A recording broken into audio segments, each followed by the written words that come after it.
கார்கி அவர்களுக்கும் இயல்மன்ற தலைவருக்கும் பங்கேற்பாளர்களுக்கும் எனது வணக்கத்தை தெரிவித்துக் கொள்கிறேன். மலேசிய நாட்டில் தமிழ் கவிதைகளும் சிறுகதைகளும் தலை தோங்கிக் கொண்டிருக்கும் இக்காலத்தில் தமிழ் நாவல் எழுதுபவர்களின் பற்றாக்குறை இன்னும் நிலவியே வருகிறது.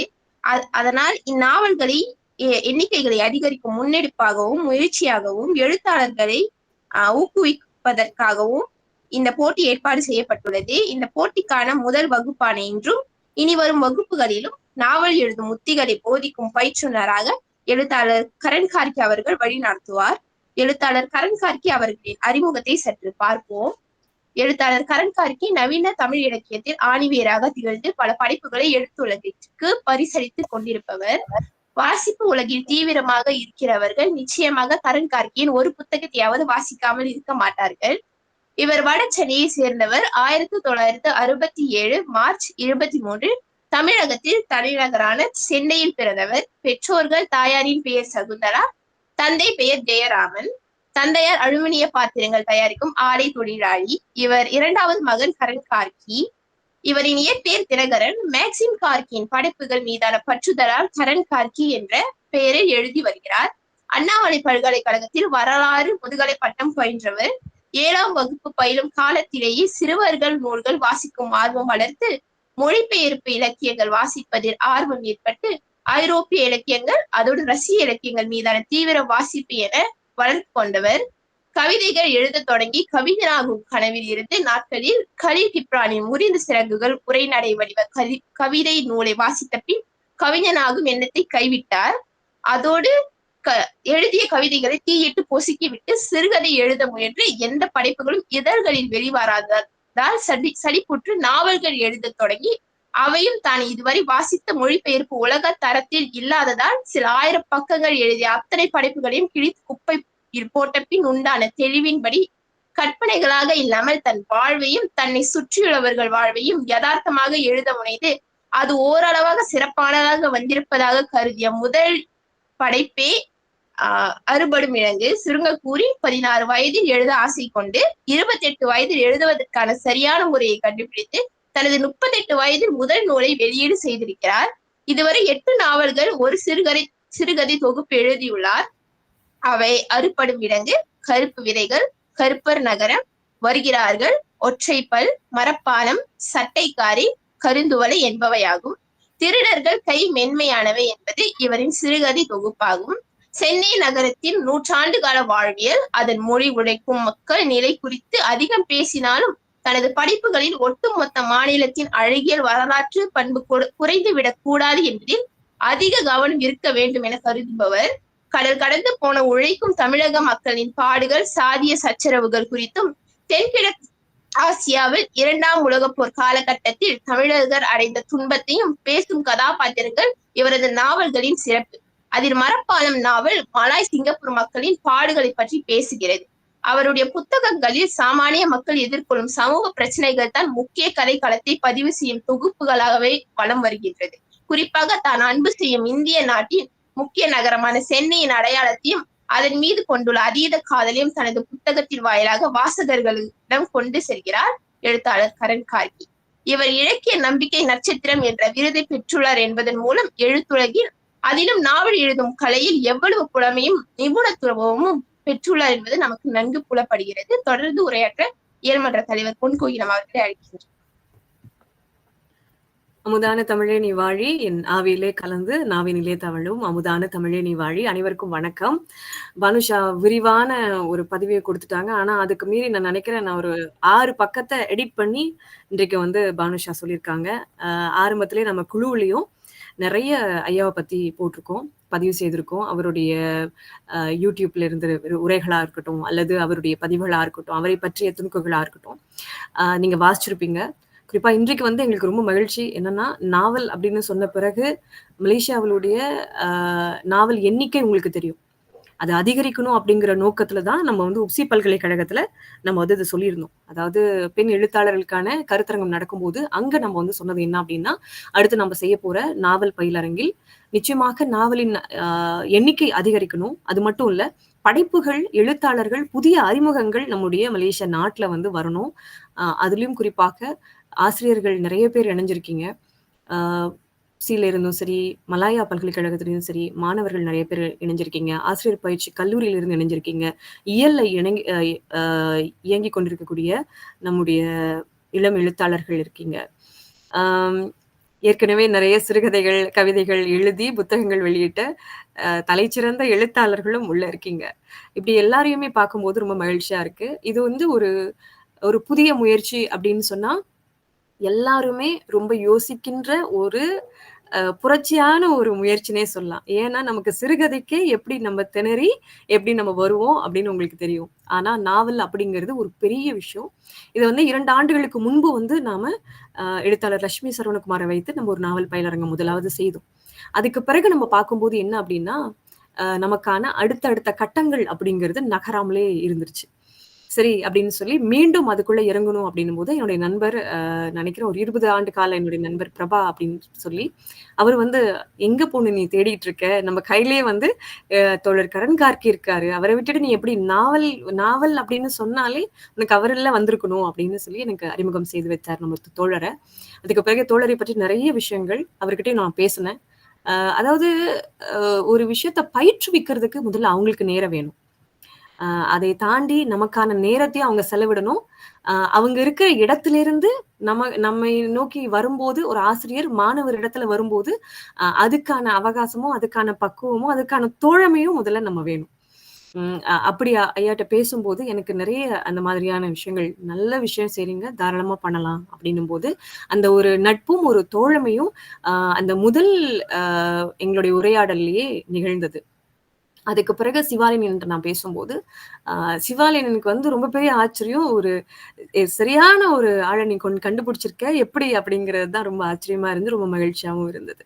இது ஏன் இங்க நான் சொல்றேன் அப்படின்னு சொன்னா, அ நாம அல்லது நம்முடைய மலேசிய சூழல்ல நீங்க எழுதுகின்ற இந்த எழுத்து அப்படிங்கிறது, ஒரு ஒரு தடத்த கொடுக்க போது. ஒரு அடையாளத்த கொடுக்க போது. ஏன்னா நாவல பத்தி உங்களுக்கு தெரியும். நாவலை தொடுவதற்கு முன்பாக நம்ம வந்து நெறைய எழுதி, எழுதி நானுமே உட்பட எங்கேயோ ஒரு இடத்துல நின்னுகிட்டே தான் இருக்கோம். நகராம நின்னுட்டே தான் இருக்கோம். அது என்னன்னே தெரிய மாட்டேங்குது. அப்ப தோழர் அழகா சொன்னாங்க பேசும்போது, "ஆசைப்படுங்க தோழர், அடைஞ்சிரலாம்" அப்படின்னு. "முதல்ல நீங்க ஆசைப்படணும்" அப்படின்னாங்க. அதுவே எனக்கு புதுசா இருந்தது. ஏன்னா, இப்போ 2 நாவல்கள் எழுதிட்டு இருக்காங்க ஒரே நேரத்துல. ஒரு வருஷத்துல அவங்க குறைஞ்சபட்சம் 2 நாவல்கள், 1 நாவல் அப்படின்னு எழுதிட்டு இருக்கும்போது, அது எப்படி சாத்தியமாகுதுன்றது இருக்கு இல்லையா? அதுக்கு அவர் சொல்ற ஒரே மந்திரச்சொல் என்ன அப்படின்னா, ஆசைப்படுங்க அப்படிங்கிறது தான். அந்த ஆசை என்ன அப்படிங்கிறது இன்னைக்கு நம்ம தெரிஞ்சு கொள்ள போறோம். அதே வேளையில அவருடைய வாசிப்புகள் அப்படின்னும்போது பரந்துபட்ட நிலையில இருக்கு. அ அதனுடைய அவரு சொல்லும்போதே சொல்லியிருந்தாங்க. அவருக்கு குரு கிடையாது. அவருக்கு ஆசிரியர் இல்ல. அவரா கண்டடைந்து தன்னை உருவாக்கி, செதுக்கி ஒரு நிலையில இருக்கும்போது, ஆ யார நம்ம வாசிச்சிருந்தாலும் சரி, அதெல்லாம் விட்டுட்டு நம்ம இன்னைக்கு வரப்போறோம். எல்லாத்தையுமே நகர்த்தி வச்சுட்டு, நம்ம வந்து ஒரு ஆசிரியர்ட்ட கேட்க போறோம். ஒரு தோழமையோட இருக்க போறோம். அவர் சொன்னது போல அந்த ஆசைப்படுதல் அப்படிங்கிறது என்ன அப்படின்னு தெரிஞ்சுக்க போறோம் அப்படிங்கிறது தான். அ அதையும் தாண்டி மலேசிய சூழல்ல நம்மை விட இன்னும் அவர் ஆர்வமா இருந்தது எனக்கு ரொம்ப மகிழ்ச்சியா இருக்குது. ஏன் நான் தோழர வச்சுட்டே சொல்றேன் அப்படின்னு சொன்னா, அது உண்மையும் கூட. அதாவது நம்ம சூழல்ல நம்ம கொண்டு வரக்கூடிய நாவல் எந்த அளவுக்கு முக்கியன்றத தாண்டி, வாழ்வியலை அது எந்த அளவுக்கு கொண்டு வந்து சேர்க்க போகுது அப்படிங்கிறது தான். ஏன்னா இளைஞர்களும் இருக்காங்க, ஆரம்ப கட்டத்துல எழுதுறவங்க இருக்காங்க, நெறைய அனுபவங்கள் வாய்ந்தவங்க இருக்கீங்க அப்படின்னும்போது, உங்களுடைய எழுத்துக்கள் ஏதோ ஒரு இடத்துல வந்து மலேசியால ஒரு ஒரு தடத்தையோ, ஒரு அடையாளத்தையோ கொடுக்க போகுது அப்படிங்கிறது தான் அதுக்கான முதல் படிநிலை அப்படின்னு சொல்லலாம். 2 விஷயங்கள் சொல்லிடுறேன். ஆரம்பத்துல நம்ம குழுவா நம்மள பிரிக்க போறோம் அப்படிங்கிறது, இத முடிச்சிட்ட பிறகு பயிலரங்கெல்லாம் முடிச்சிட்ட பிறகு குழுவுல நம்ம வந்து என்னென்ன குழு அப்படிங்கிறத போட்டுருவோம். அது எதுக்காக அப்படின்னு சொன்னா, உங்களுக்குள்ள நீங்க பேசுறதுக்கோ சரி, தனியா இயங்காம ஒரு நண்பர்களோட, தோழமையோட பேசும்போது உங்களுக்கு இன்னும் ஆளாளுக்கு உங்களே நீங்களே ஊக்குவித்துக் கொள்வதற்கும் உங்களுக்கு வசதியா இருக்கும். அதுக்கு பிறகு நம்ம தோழரையும் குழுவுல இணைச்சிருவோம். நீங்க குழுவுலயும் கேட்கலாம். அதனால எந்த சிக்கலும் இருக்காது. ஆ நெறைய புதிய அறிமுகங்கள் இருக்கீங்க. எங்கெங்க இருந்தோ வந்து ஜோஹர்ல இருந்து, மலாக்கால இருந்துலாம் இணைஞ்சிருக்கீங்க. ரொம்ப மகிழ்ச்சியா இருக்கு. இயல் வந்து உங்களுடைய அன்போடு உங்கள வந்து வரவேற்பதில மகிழ்ச்சி அடைகிறோம். நிறைய பேரு தமிழோட ஆர்வத்துல, நீங்களே எழுதி, நீங்களே வீட்ல வச்சிருக்கீங்கன்னு சொல்லும்போது எனக்கு மகிழ்ச்சியா தான் இருக்கு. ஏன்னா எழுதுறீங்களே அப்டின்னும்போது எனக்கு ரொம்ப மகிழ்ச்சி. உங்க எல்லாரையுமே சந்திச்சதுல ரொம்ப ரொம்ப மகிழ்ச்சி. இந்த வேளையில இந்த ஒரு முன்னெடுப்புக்கு முழு ஒத்துழைப்பையும் வழங்கிய நம்ப தோழர் கரண் கார்கி அவர்களுக்கு எங்களுடைய இயல் சார்பிலும் சரி, அனைவரது சார்பிலும் மனப்பூர்வமான நன்றியை தெரிவித்துக் கொள்கின்றேன். நன்றி.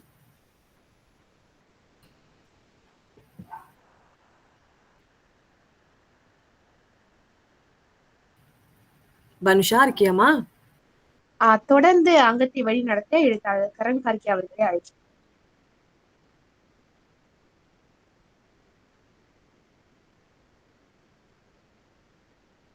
சார் பேச ஆரம்பிக்கலாம் சார்.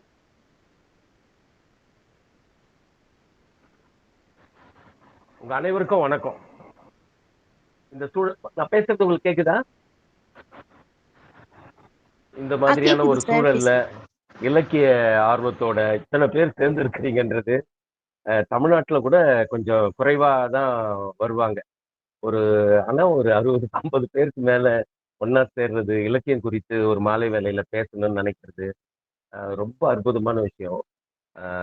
நான் நிறைய விஷயங்கள் சொல்றதுக்கு முன்னாடி ஒண்ணு சொல்றேன். எனக்கு உண்மையாவே நான் ஃபர்ஸ்ட் டைம், அதாவது ரஷ்ய இலக்கியங்கள், ஐரோப்பிய இலக்கியங்கள் மீறி நான் ரொம்ப ஆச்சரியப்பட்ட இலக்கியம் எதுன்னா சிங்கப்பூர் மலேசியாவை பத்தி சிங்காரம் எழுதின கடலில் ஒரு தோணி புயலுக்கு அப்பால். இங்க இருந்து இந்தோனேஷியாவுக்கு பிழைக்க வந்த ஒரு தமிழர் தான். அவர் 18 வயசுல வந்து அது 2ஆம் உலக போர் காலகட்டம். அந்த அழகான பதிவு தமிழ்ல அப்படி ஒரு அற்புதமான படைப்பு கிடையவே கிடையாது. ஏன்னா அவ்வளவு அழகான ஒரு நேர்த்தியான படைப்பு. தமிழ்ல இப்படி ஒரு படைப்பு இருக்குது அப்படின்னு சொல்லிட்டு நாவல் ஸ்ட்ரக்சர்னா அதுல இருக்கும்.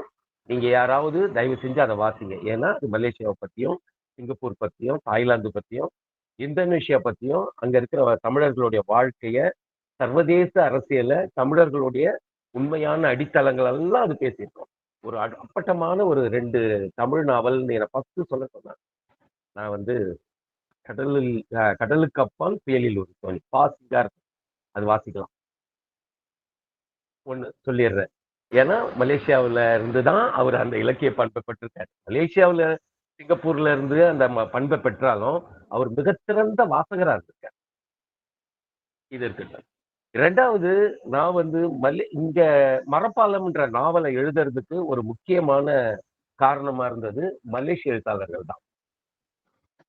தயாம் மரண ரயில், நினைவு தூண் அப்படின்ற 2 நாவல் தான் வந்து நான் மரப்பாலம் எழுதுவதற்கான ஒரு பேஸ் எனக்கு உற்பத்தி பண்ணி கொடுத்த ஒரு 2 நாவல்.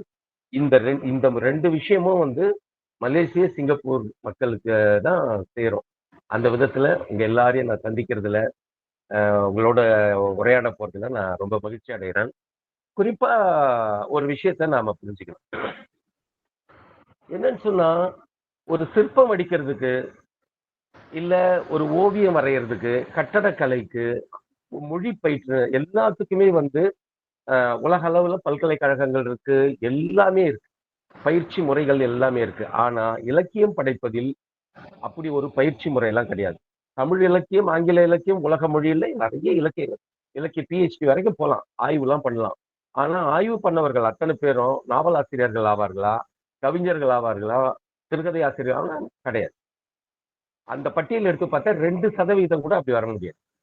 பெரும்பாலும் வந்து அப்போ எப்படிதான் இதை நம்ம அடையிறது அப்படின்னா, நான் தோழர்கள காலையில பேசும்போது சொன்னதுதான். நாம வந்து ஆசைப்படணும். எதுக்கு ஆசைப்படணும் அப்படின்னா, எழுத ஆசைப்படணும். எனக்கு தெரிஞ்ச விஷயத்திலேயே மனிதன் எவ்வளவு கண்டுபிடிப்புகளை செய்வான், எத்தனையோ கண்டுபிடிப்புகளை செய்வான். ஆனா எழுதணும்னு நினைக்கிறது தான் மாஸ்டர் தாட்னு சொல்லுவேன். ஏன்னா எழுத்துதான் இந்த உலகத்தை வந்து நிறைய டிசைன் பண்ணிருக்கு. முதல்ல எழுதுவாங்க, முதல்ல குறிப்பெடுப்பாங்க, முதல்ல வந்து தங்களுடைய சிந்தனைகளை ஒரு காகிதத்துல பார்ப்பாங்க. ஆதி மனிதன் கூட தன்னுடைய சிந்தனையை ஃபர்ஸ்ட் குகைகள்ல தான் ஃபர்ஸ்ட் டிசைன் பண்றோம். ஆடு பார்த்தா ஒரு ஆடு நான் பார்த்தேன், இது ஆடு வடிவம்னு டிசைன் பண்றான். ஆண் பெண் அவங்க 2 பேரும் சேர்ந்து இருக்கிறாங்க, அவங்க 2 பேரும் விரும்புறாங்கன்னா அவங்க கையை இணைச்சு ஒரு படம் வரைவோம். இந்த மாதிரி தீட்டல்கள் தான் எழுத்தா மாறி, ஓசையா மாறி, மொழியா மாறி இவ்வளவு பெரிய விஷயங்களை உருவாக்கி இருக்கிற ஒரு மொழி. மலேசியர்களோ இல்ல தமிழரோ இல்ல ஐரோப்பியரோ இல்ல அமெரிக்கரோ தங்களுடைய கருத்தை, பண்பாட்டை, கலாச்சாரத்தை, வாழ்வியல, துன்பத்தை, துயரத்தை நாம ஒருத்தருக்கு கடத்தணும் அப்படின்னு சொன்னாக்கா அதுக்கு ஒரே ஒரு நல்ல ஊடகம் எழுத்துதான். எழுத்தின் வழியாதான் நான் இந்த உலகத்தையே புரிஞ்சுக்கிட்டேன். எழுத்தின் வழியாதான் நான் இந்த மனிதர்களே புரிஞ்சுக்கிட்டேன். எழுத்தின் வழியாதான் என் சொந்த சமூகத்தையே நான் புரிஞ்சுக்கிட்டேன். எழுத்தின் வழியாதான் இந்த நகரத்தையே நான் புரிஞ்சுக்கிட்டேன். ஏன்னா அந்த மாதிரியான வாசிப்பு பண்பு ரொம்ப பால்யத்துல எனக்கு போச்சு. இப்போ இந்த மாதிரியான பேஸான பண்பு தான் எழுத்து ஆசைக்கு நம்மளை உந்தித்தாங்க. அப்ப பேஸ் ஒண்ணு வச்சுக்கணும். நாம என்ன, இந்த 3 மாசம் பயிற்சியோ இல்ல 3 வகுப்பு பயிற்சி எடுக்கிறோம், அப்புறம் நேரடியா ஒரு பயிற்சி இதை வச்சு ஒரு படைப்பு செஞ்சிட முடியுமா? அப்படிலாம் இல்லை. அது எதுவும் மந்திரம் எல்லாம் கிடையவே கிடையாது. அப்படிலாம் எதுவும் பண்ண முடியாது. பேசிக்கா ஆசையோட இங்க வந்திருக்கிற அத்தனை பேரும் உண்மையான அக்கறையோட இங்க இருந்தீங்கன்னா உங்களுக்கு சில டிப்ஸ் கொடுக்க முடியும். ஒரு அம்மா சொல்லுவாங்கல்ல, குழந்தைக்கு தெரியும் அது நெருப்புன்னு, அது சுட்டா கையை வச்சா சுடணும், அதுக்கு தெரியும். ஆனா அந்த குழந்தைக்கு மண்டையில பதிகிற மாதிரி 2-3 முறை சொல்லணும். ஏய் போவாத, அப்பவும் அது கையை வைக்கும். ஏன்னா அவங்க இப்ப தோழர் பொன் கோகிலா சொன்னது போலதான், நான் எழுதுறேன், எங்க போய் நின்னுடுறேன், எல்லாருக்கும் நடக்கும். டால்ஸ்டாய்க்கே நடக்கும், எல்லாமே நடக்கும். டால்ஸ்டாயே பாதி அண்ணா கரீனா எழுதினேன்ட்டு பாதியில கன்ஃபியூஸ் ஆகி நின்றுடுவார். அப்போ இந்த மாதிரி எல்லாமே நடக்கும். என் சொந்த நிலைமைகள். இப்போ பயிற்சின்றது இதுதான். நம்ம ஆசைப்படணும் ஃபர்ஸ்ட், எதுக்கு? எழுதுறதுக்கு. அப்புறமா முயற்சி பண்ணணும், பயிற்சி எடுக்கணும், கண்டிப்பா பயிற்சி எடுக்கணும். பயிற்சி வகைகள் எல்லாம் என்னன்னாக்கா, வெறும் வாசிக்கிறது மட்டும் இல்ல, நாம சிந்திக்கிறது எழுதி பார்க்கறது. நாம என்ன சிந்திக்கிறோமோ அதை எழுதி பார்க்கறது. நான் எழுதுறது மத்தவங்களுக்கு புரியுதா? ஃபர்ஸ்ட் புரிஞ்சிருச்சு. சரி, நான் வழக்கமா எழுதுறத எல்லாரும் எழுதுவாங்கல்ல, அன்புள்ள நண்பா அப்படின்னு ஒருத்தன் எழுதுவான், நண்பனுக்கு அப்படின்னு ஒருத்தன் எழுதுவான். நண்பா, நான் உன்னிடம் ஒன்று சொல்ல ஆரம்பிக்கிறேன், ஓப்பனிங்கே அப்படி ஸ்டேட்மெண்ட் போயிடலாம். இப்படி ஒரு 100 வகையான மெத்தட் இருந்தாக்கா 101வது வழியை நீங்க கண்டுபிடிச்சிடணும். இப்ப நீங்க அப்ப 60 பேர் இருக்கிறீங்க, 60 பேர் ஒரு விஷயத்த அன்புள்ள நண்பனுக்கு அப்படின்ற வார்த்தையை ஒவ்வொருத்தரும் எப்படி எப்படி சொல்லலாம்னு 60 பேரும் சொன்னா 61வது வார்த்தையை நான் சொல்லுவேன், அதே பொருள் தான் குறிக்கும். அப்போ ஒவ்வொருத்தருக்கும் நம்ம, எனக்கு தமிழ்ல இல்லாதது போல் முதல்ல நம்ம முதல்ல என்ன ஸ்ட்ரக்சர் அதுன்னு புரிஞ்சுக்கணும். தமிழோட ஸ்ட்ரக்சரே இல்லாத நம்ம இனி பேசின்னு இருக்க போறது இல்ல. தமிழ்ன்றது உலகின் ஆதி மொழிகள்ல 6 மொழிகள்ல 7 மொழிகள்ல ஒண்ணு. அத நீங்களும் நானும் கண்டுபிடிக்கல, அது ஐரோப்பியர்கள் சொல்றாங்க. சவுத் கொரியன் என்னோட சவுத் கொரிய அறிஞர் சொல்றாங்க, தமிழ் என்னுடைய தாய்மொழிகளின் மூலம்ன்ற. ஜப்பானியர் சொல்றாங்க, ரஷ்யர்களை தவிர்த்து, கிரீக்கை தவிர்த்து, ஜெர்மன் லாங்குவேஜை தவிர்த்து மற்ற பெரும்பாலான மொழிகளின் தாய்மொழியா தமிழ் இருக்கு.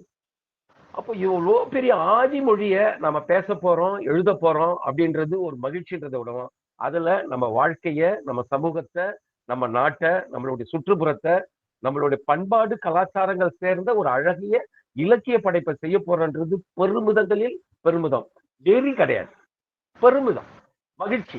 இப்ப நான் என் வாழ்க்கையில நீ எது ரொம்ப மகிழ்ச்சினா, நான் தமிழ்ல பேசுறேன், தமிழ் எழுதுறன்றதை மீறி தமிழில் ஆகச்சிறந்த இலக்கியத்தை என்னால படைக்க முடியுது. இந்த தகுதியை நான் வளர்த்துக்கிட்டு இருக்கிறது தான் எனக்கு பெரிய மகிழ்ச்சி. இப்ப அந்த மகிழ்ச்சியை நாம எல்லாராலையும் அடைய முடியும்.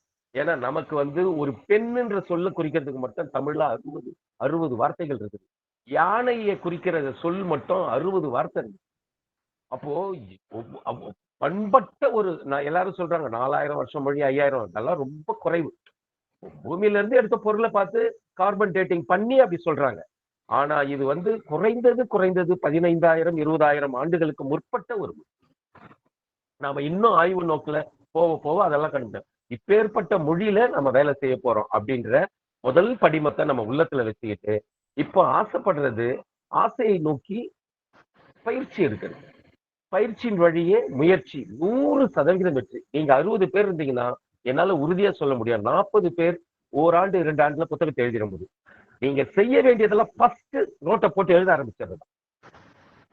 யோசிச்சுலாம் இருக்கக்கூடாது, நான் எழுதுவேனா எழுத மாட்டேனா தெரியவனா.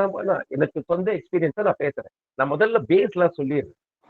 அப்போ இது எங்க இருந்து நான் கத்துக்கிட்டேன்? இந்த உறுதியா நான் எப்படி சொல்றேன்னா, எங்க வீட்டுல யாரும் பெரிய படிக்கிறவங்க இருந்தாங்க. எங்க அம்மா அற்புதமா வாசிப்பாங்க, எங்க அப்பாவும் ரொம்ப அருமையா வாசிப்பாரு. ஆனா அவங்க வாசியதெல்லாம் சாண்டில்யன், அந்த நேரத்துல இருந்த பி.டி. சாமி, தமிழ்வாணன், அந்த மாதிரி நிறைய பேர் இருக்கிறாங்க. அவங்களுக்கு இந்திரா பாரத், நிறைய பேர், ராணி, குமுதம், எல்லாம் அதுல வரக்கூடியது. அப்புறம் ராணி முத்து, இப்படிதான் வாசிப்பாங்க. எனக்கு நான் அதெல்லாம் எடுத்து வாசிப்பேன். நானும் இதுதான் வாசிப்புன்னு நான் நினைச்சுப்பேன். அந்த 7 வயசு 8வது படிக்கும் போது எனக்கு என்ன ஒரு 12 வயசு இருக்கும். அப்ப அந்த காலகட்டத்துல நான் வாசிக்க ஆரம்பிக்கும் போது எனக்கு அது ரொம்ப புதுமையா இருந்தது. இந்த பசங்க பேசுறதை விட, இந்த உலகத்தை பார்க்கறத விட, இதெல்லாம் பார்க்கும்போது ரொம்ப மகிழ்ச்சியா இருக்கும். இந்த வாசிப்பு ஒரு கட்டத்துக்கு மாறுது. எவ்வளவு தூரம், 16 வயசு வரும்போது நான் ரஷ்ய இலக்கியங்களுக்கு போயிட்டேன். ஏதோச்சும் என் கையில ஒரு புத்தகம் கிடைக்கும். அதெல்லாம் இவங்க வாசிக்க மாட்டாங்க. நான் வாசிச்சுக்கிட்டே இருந்ததால அந்த பயிற்சி எனக்கு ரஷ்ய இலக்கியங்கள் வாசிக்கிறது அது மரியா பிரிலடாயாவா எழுதுன லெனினுக்கு மரணம் இல்லைன்னு ஒரு நாள். எனக்கு அதுக்கு முன்னாடி ஒரு கட்சியும் தெரியாது, ஒன்றும் தெரியாது, எதுவுமே இல்லை. அதை டக்குனு வாட்ச உடனே ஒரு உலகத்துல இருந்து இன்னொரு உலகத்துக்குள்ள என்னை கொண்டு போகுது. அந்த நேரம் பார்த்து சார்லஸ் டிக்கன்ஸோட இருபெரும் நகரங்கள், டான் குவிக்சேட், இந்த மாதிரியான படைப்புகள்லாம் வாசிக்க வாசிக்க வாசிக்க வாசிக்க வாசிக்க எனக்கு இந்த உலகமே புரிய ஆரம்பிக்குது. அதெல்லாம் அடிப்படையில வந்துதான் நான் என்னுடைய உலகத்தை பார்க்க ஆரம்பிச்சேன். பாரு, இவங்கெல்லாம் அங்க ஒரு ஐரோப்பிய நகரத்தை எழுதுறான், ஒருத்தன் அமெரிக்க நகரத்தை எழுதுறான், ஒருத்தன் வந்து ஆப்பிரிக்க நகரத்தை எழுதுறான். அப்ப ஏன் என் நகரத்தை நான் எழுதக்கூடாது அப்படின்றது யோசனை வருது. இப்படி அவன் எழுதுனது போல நான் எழுதிட முடியுமா? என்னால் எழுத முடியல. ஏன்னா எனக்கு பயிற்சி ஆசான் யாரும் கிடையாது. எனக்கு நானே தான் பயிற்சி எடுக்கணும். அதனால நான் என்ன யோசிக்கிறேனோ அதை ஒவ்வொரு நாள் மாலையும் நான் எழுதுவேன்.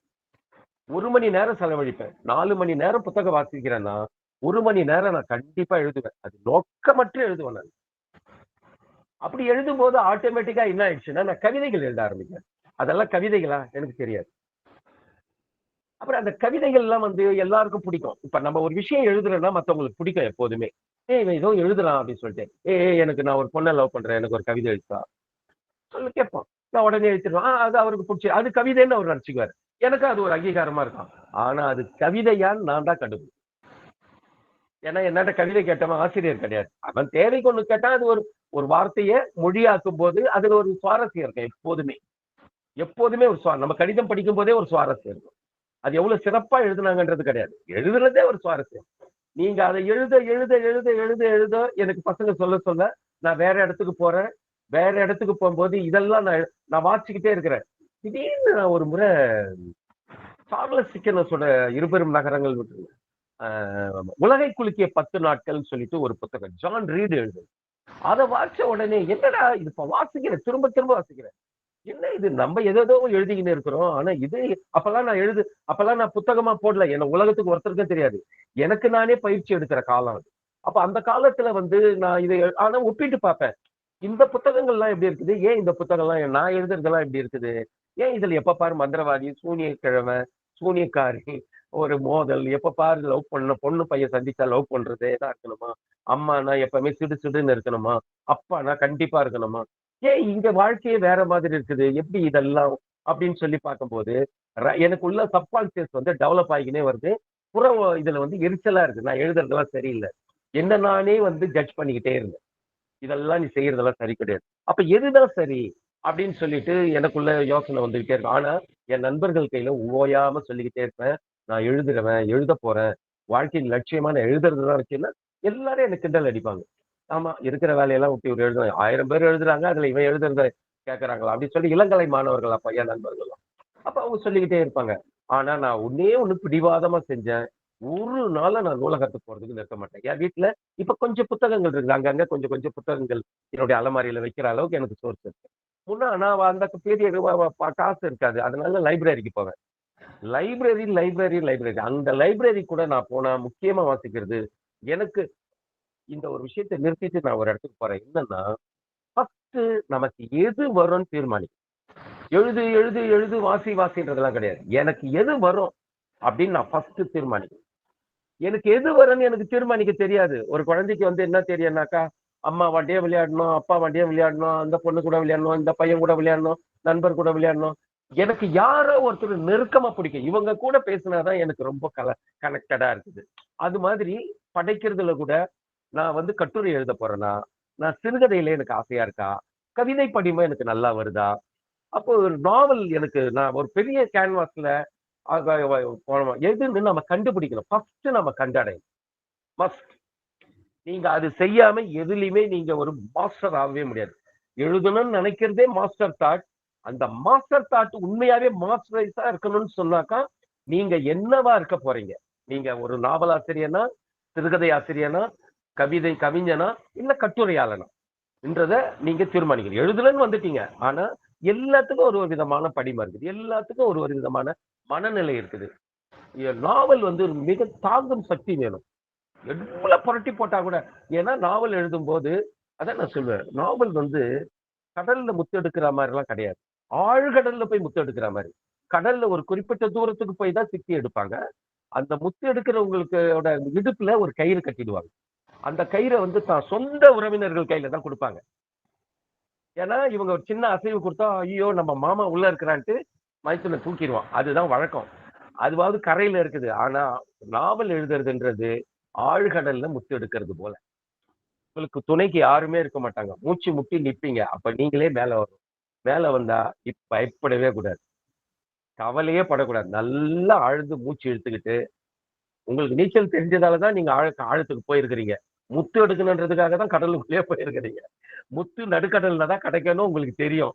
இவ்வளவும் தெரிஞ்ச பிறகு தயங்க கூடாது. மறுபடியும் வந்து மேல ரிலாக்ஸ் பண்ணிட்டு எங்க நம்ம தயங்கணும் அப்படின்னு சொல்லிட்டு நாம என்ன பண்ணணும் அந்த நேரத்துல சம்மந்தம் இல்லாத ஒரு வேலையை செய்யணும். சும்மா நான் வந்துட்டு எனக்கு குழப்பமா இருக்குதுன்னு குழப்பத்தை பத்தி சிந்திக்க கூடாது.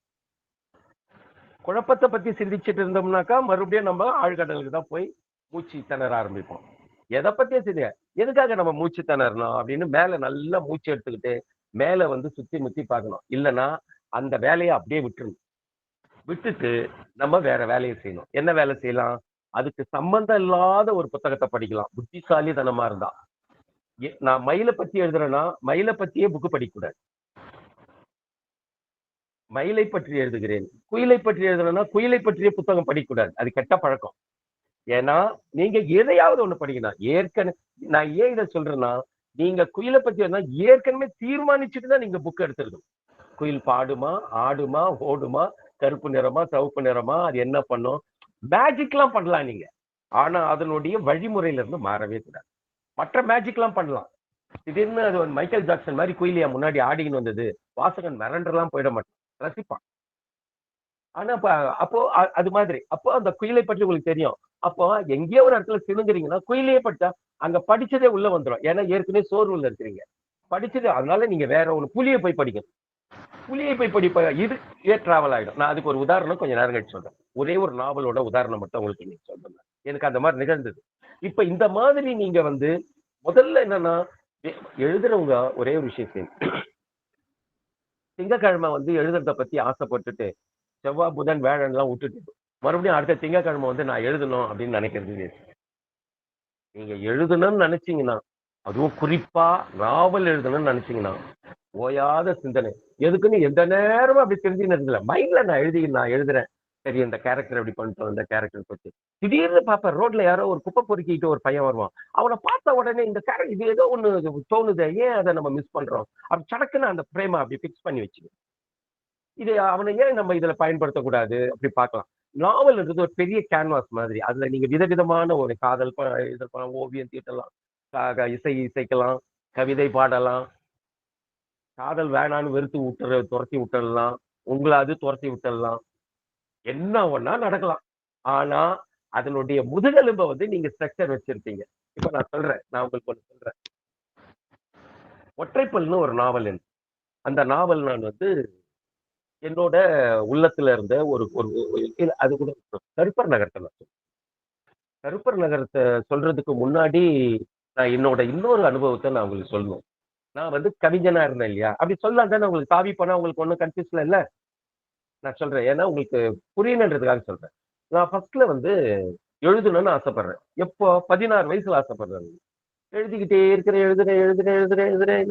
ராத்திரியான ஒரு லைட்டை போட்டு வச்சுன்னு ஒரு படிக்கட்டு அழகா எனக்கு இருக்கும். ஒரு அமைதியான இடங்கட்டு உட்காந்து எழுதிக்கிட்டே இருப்பேன். என்னன்னு எழுதுவேன். என் நண்பனுக்கு பதில் எழுதுவேன், என் காதலிக்கு கடிதம் எழுதுவேன், இல்லாத காதலிக்கெல்லாம் எழுதுவேன்.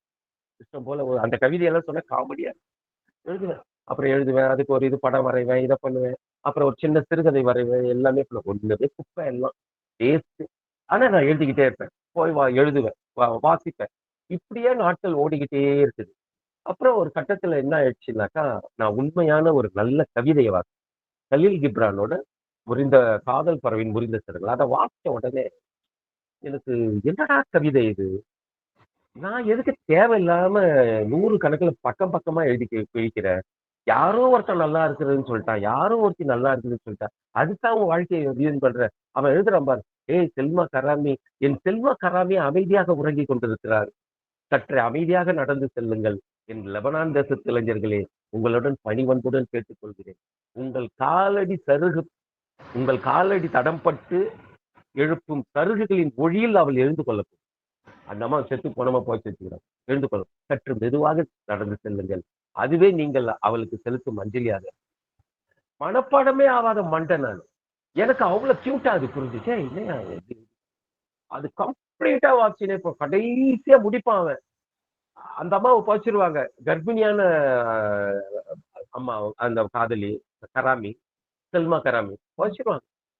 இவன் ஓடுவான், இவன் ஓடி போயிட்டு கடைசியா கேட்பான் அந்த வெட்டியான் கையில, ஏய் இங்க இதப்பா அந்த அம்மா யாராவது போன, ஆமா ஒரு அம்மாவை பழிச்சிட்டு போனாங்க.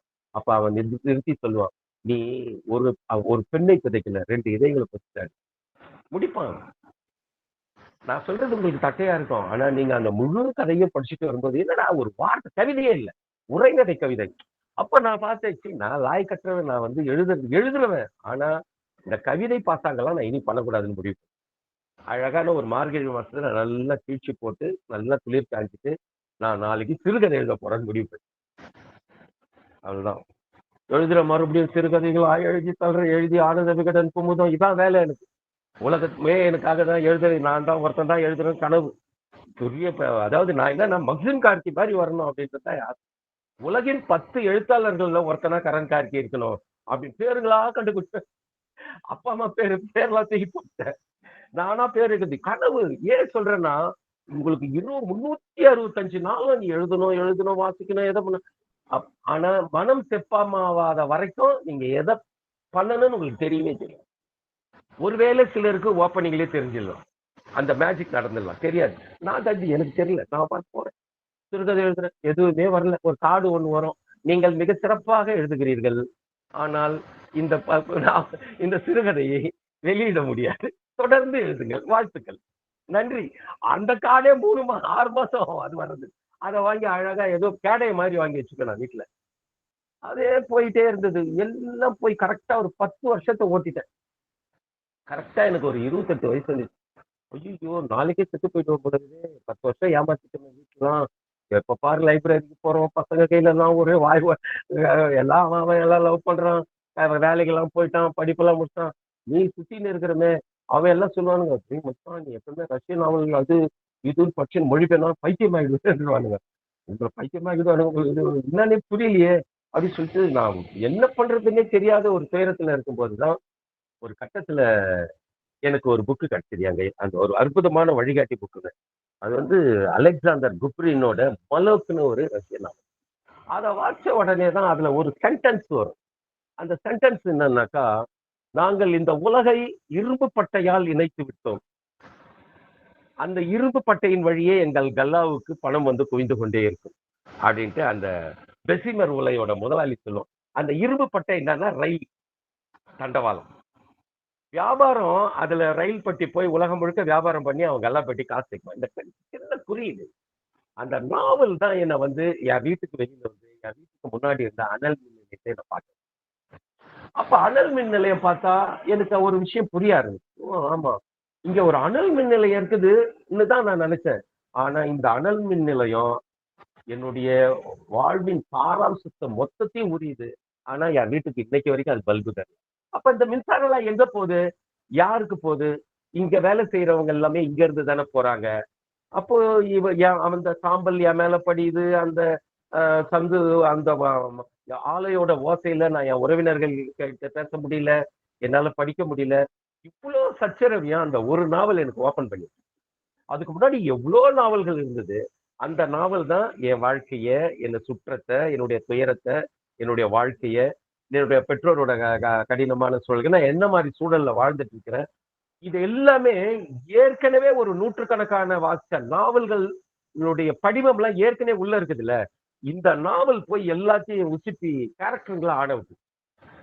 அப்பதான் நான் வந்து யோசிச்சேன், இனி மண்டைய தட்டி யோசிச்சுக்கிட்டு அப்படியே சும்மா சிகரெட் குடிச்சுக்கிட்டு அப்படியே ஆழ்ந்து சிந்திச்சுக்கிட்டு எல்லாம் இருக்காத, வேலைக்கே ஆக மாட்டேன். அதெல்லாம் ஒரு மண்ணாங்கட்டி கிடையாது. நீ யதார்த்தங்களை எழுது. யதார்த்தத்தை எழுதணும்னா என்ன நான் எழுதணும், என்ன எழுதணுமா? எனக்கு தான் நல்ல பேரே இல்லையா எங்க வீட்டுக்கு. எப்ப பாரு புக்கு தூக்கி திருத்தி இருக்கிற பையன். அப்ப என்ன, நான்ன்றது நான் மட்டும் கிடையாது. எங்க அம்மா, அப்பா, பாட்டி, பாட்டை, என்னை சுத்தி இருக்கிற ஜனங்க, என்னை சுத்தி இருக்கிற சமூகம், அதோட வாழ்க்கை, அங்க இருக்கிற மகிழ்ச்சியானவங்க, துயரமானவங்க, நோயாளிகள், தொழிலாளிகள், பணக்காரர்கள், கொலை பண்றவன், கொள்ளை அடிக்கிறவன், நல்லவன், நல்லதுக்காக தன் வாழ்க்கை இழந்தவன், அற்புதமான காதலர்கள், காதலை இழந்த இவ்வளோ கேரக்டர். இதுக்கு பின்னாடி இருக்கிற அரசியல், சமூகம் இது எல்லாமே தான் வாழ்க்கை. இதை டிசைன் பண்ணணும்ட்டு நான் கரெக்டா ஒரு 10 வருஷ பயிற்சிக்கு அப்புறமா கண்டுபிடிச்சேன். இப்ப நான் யோசிச்சேன், எங்க என் வாழ்க்கையை நான் எழுதுறேன். அப்ப என் வாழ்க்கைன்னா நான் என்ன எழுத முடியும்? 28 வயசு வீட்டுல சம்பாதிக்காத, பெரிய அளவுக்கு படிக்காத நான் என்ன பண்ண போறேன்? அப்படி அப்ப எனக்கு எங்க வீட்டுல ஒரு புரியுது எப்போதுமே. தாத்தா பெரிய குடும்பமே வந்து பஞ்சம் பழைக்கிறதுக்கு உலகம் முழுக்க போயிட்டாங்க. எங்க அம்மா சொல்லுவாங்க, எங்க அத்தை வந்து பெனாங் போயிட்டாங்க, எங்க பெரியப்பா வந்து சவுத் ஆப்பிரிக்கா போயிட்டாரு, அப்புறம் அந்த குடும்பம் அப்படியே கரீபியன் போயிட்டாங்க. எங்க அப்பா பட்டணம், நான் எங்க போக மாட்டேன், நான் பட்டணத்துல போய் படிச்சுக்கிறேன், மெட்ராஸ் பண்ணிட்டேன். இதுதான் கான்செப்ட், இதுதான் கான்செப்ட். இப்ப எனக்கு வந்து இது டக்குன்னு எனக்கு தெரியல. ஆனா இவ்வளவு காலம் இருந்து மண்டையை போட்டு உருட்டிக்கின்னு எந்த நேரமும் தேடிக்கிட்டு எதை பத்தியோ சிந்திச்சுக்கிட்டு எழுதிக்கிட்டு வாசிச்சுக்கிட்டு இப்படியே முட்டி போதுறவனுக்கு ஒரு லைன் கிடைச்சு. ஒரு லைன் வந்து சூப்பரா இருக்கு. அந்த லைன், கிராமத்துல இருந்து என் தாத்தா வந்தாருங்க.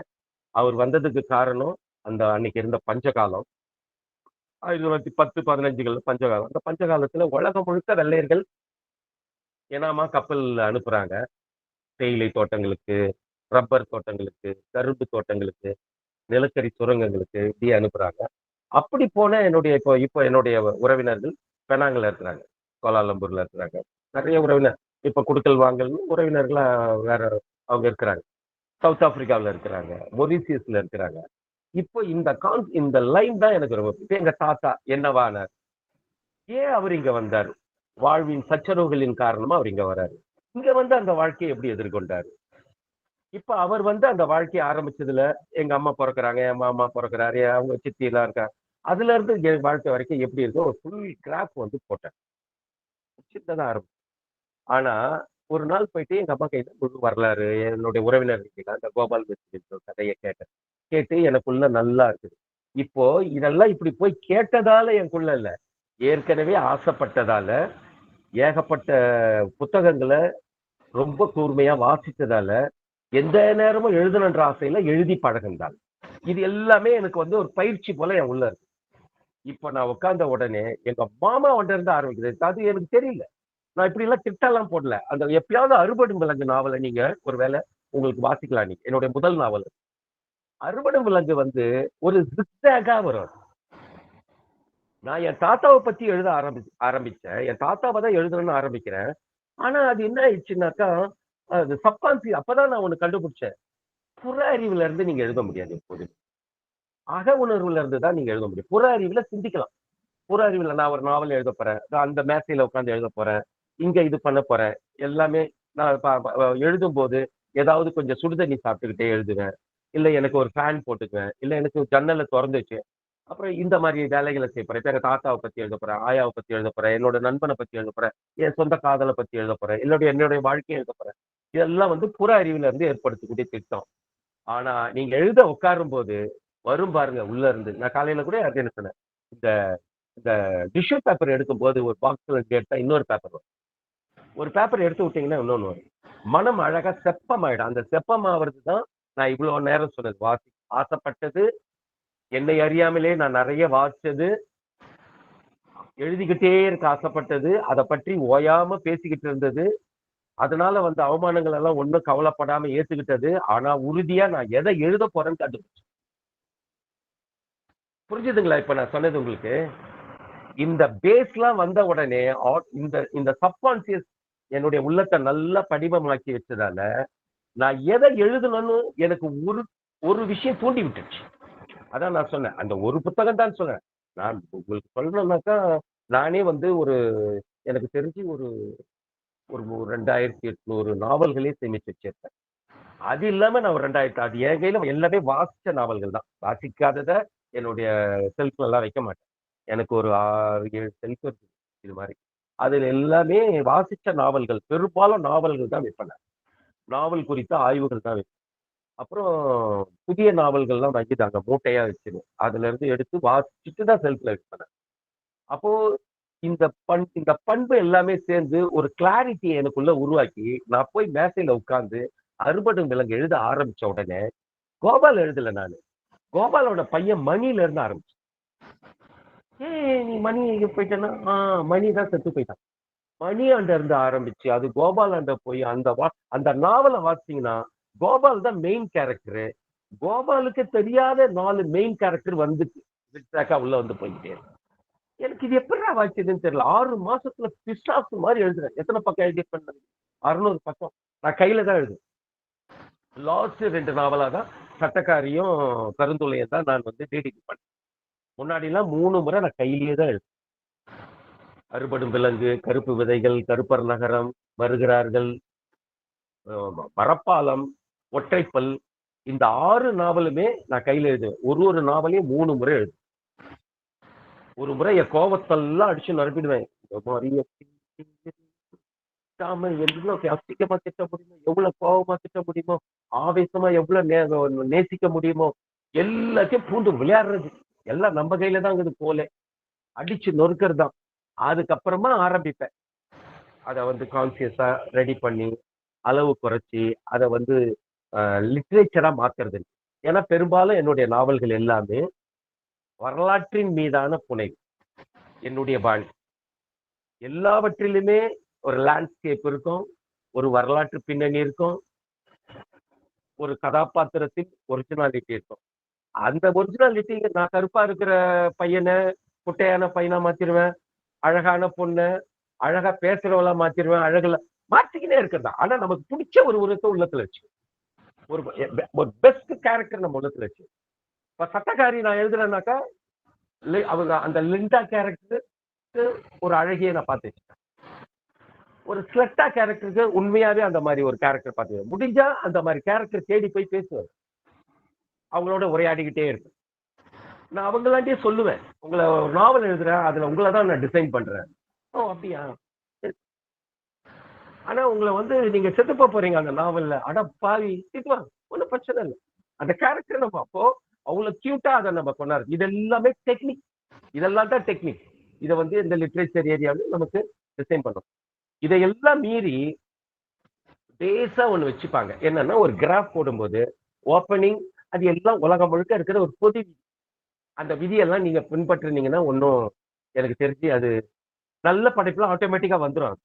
ஒரு பொது விதினா ஒரு நாவலை இப்படி ஆரம்பிக்க வேண்டும், நடுவிலே கொஞ்சம் பிரச்சனை வர வேண்டும், அந்த பிரச்சனையை சால்வ் பண்ணி முடிக்க வேண்டும். இந்த மாதிரியான கதை எல்லாம் வேஸ்ட். கதாபாத்திரம் சாகலாம், சாகாம போலாம், எனக்கே தெரியாது. அறுபடும் விலங்குல 5 பெண்கள் ஒருத்தர் பேசினார். யாரு?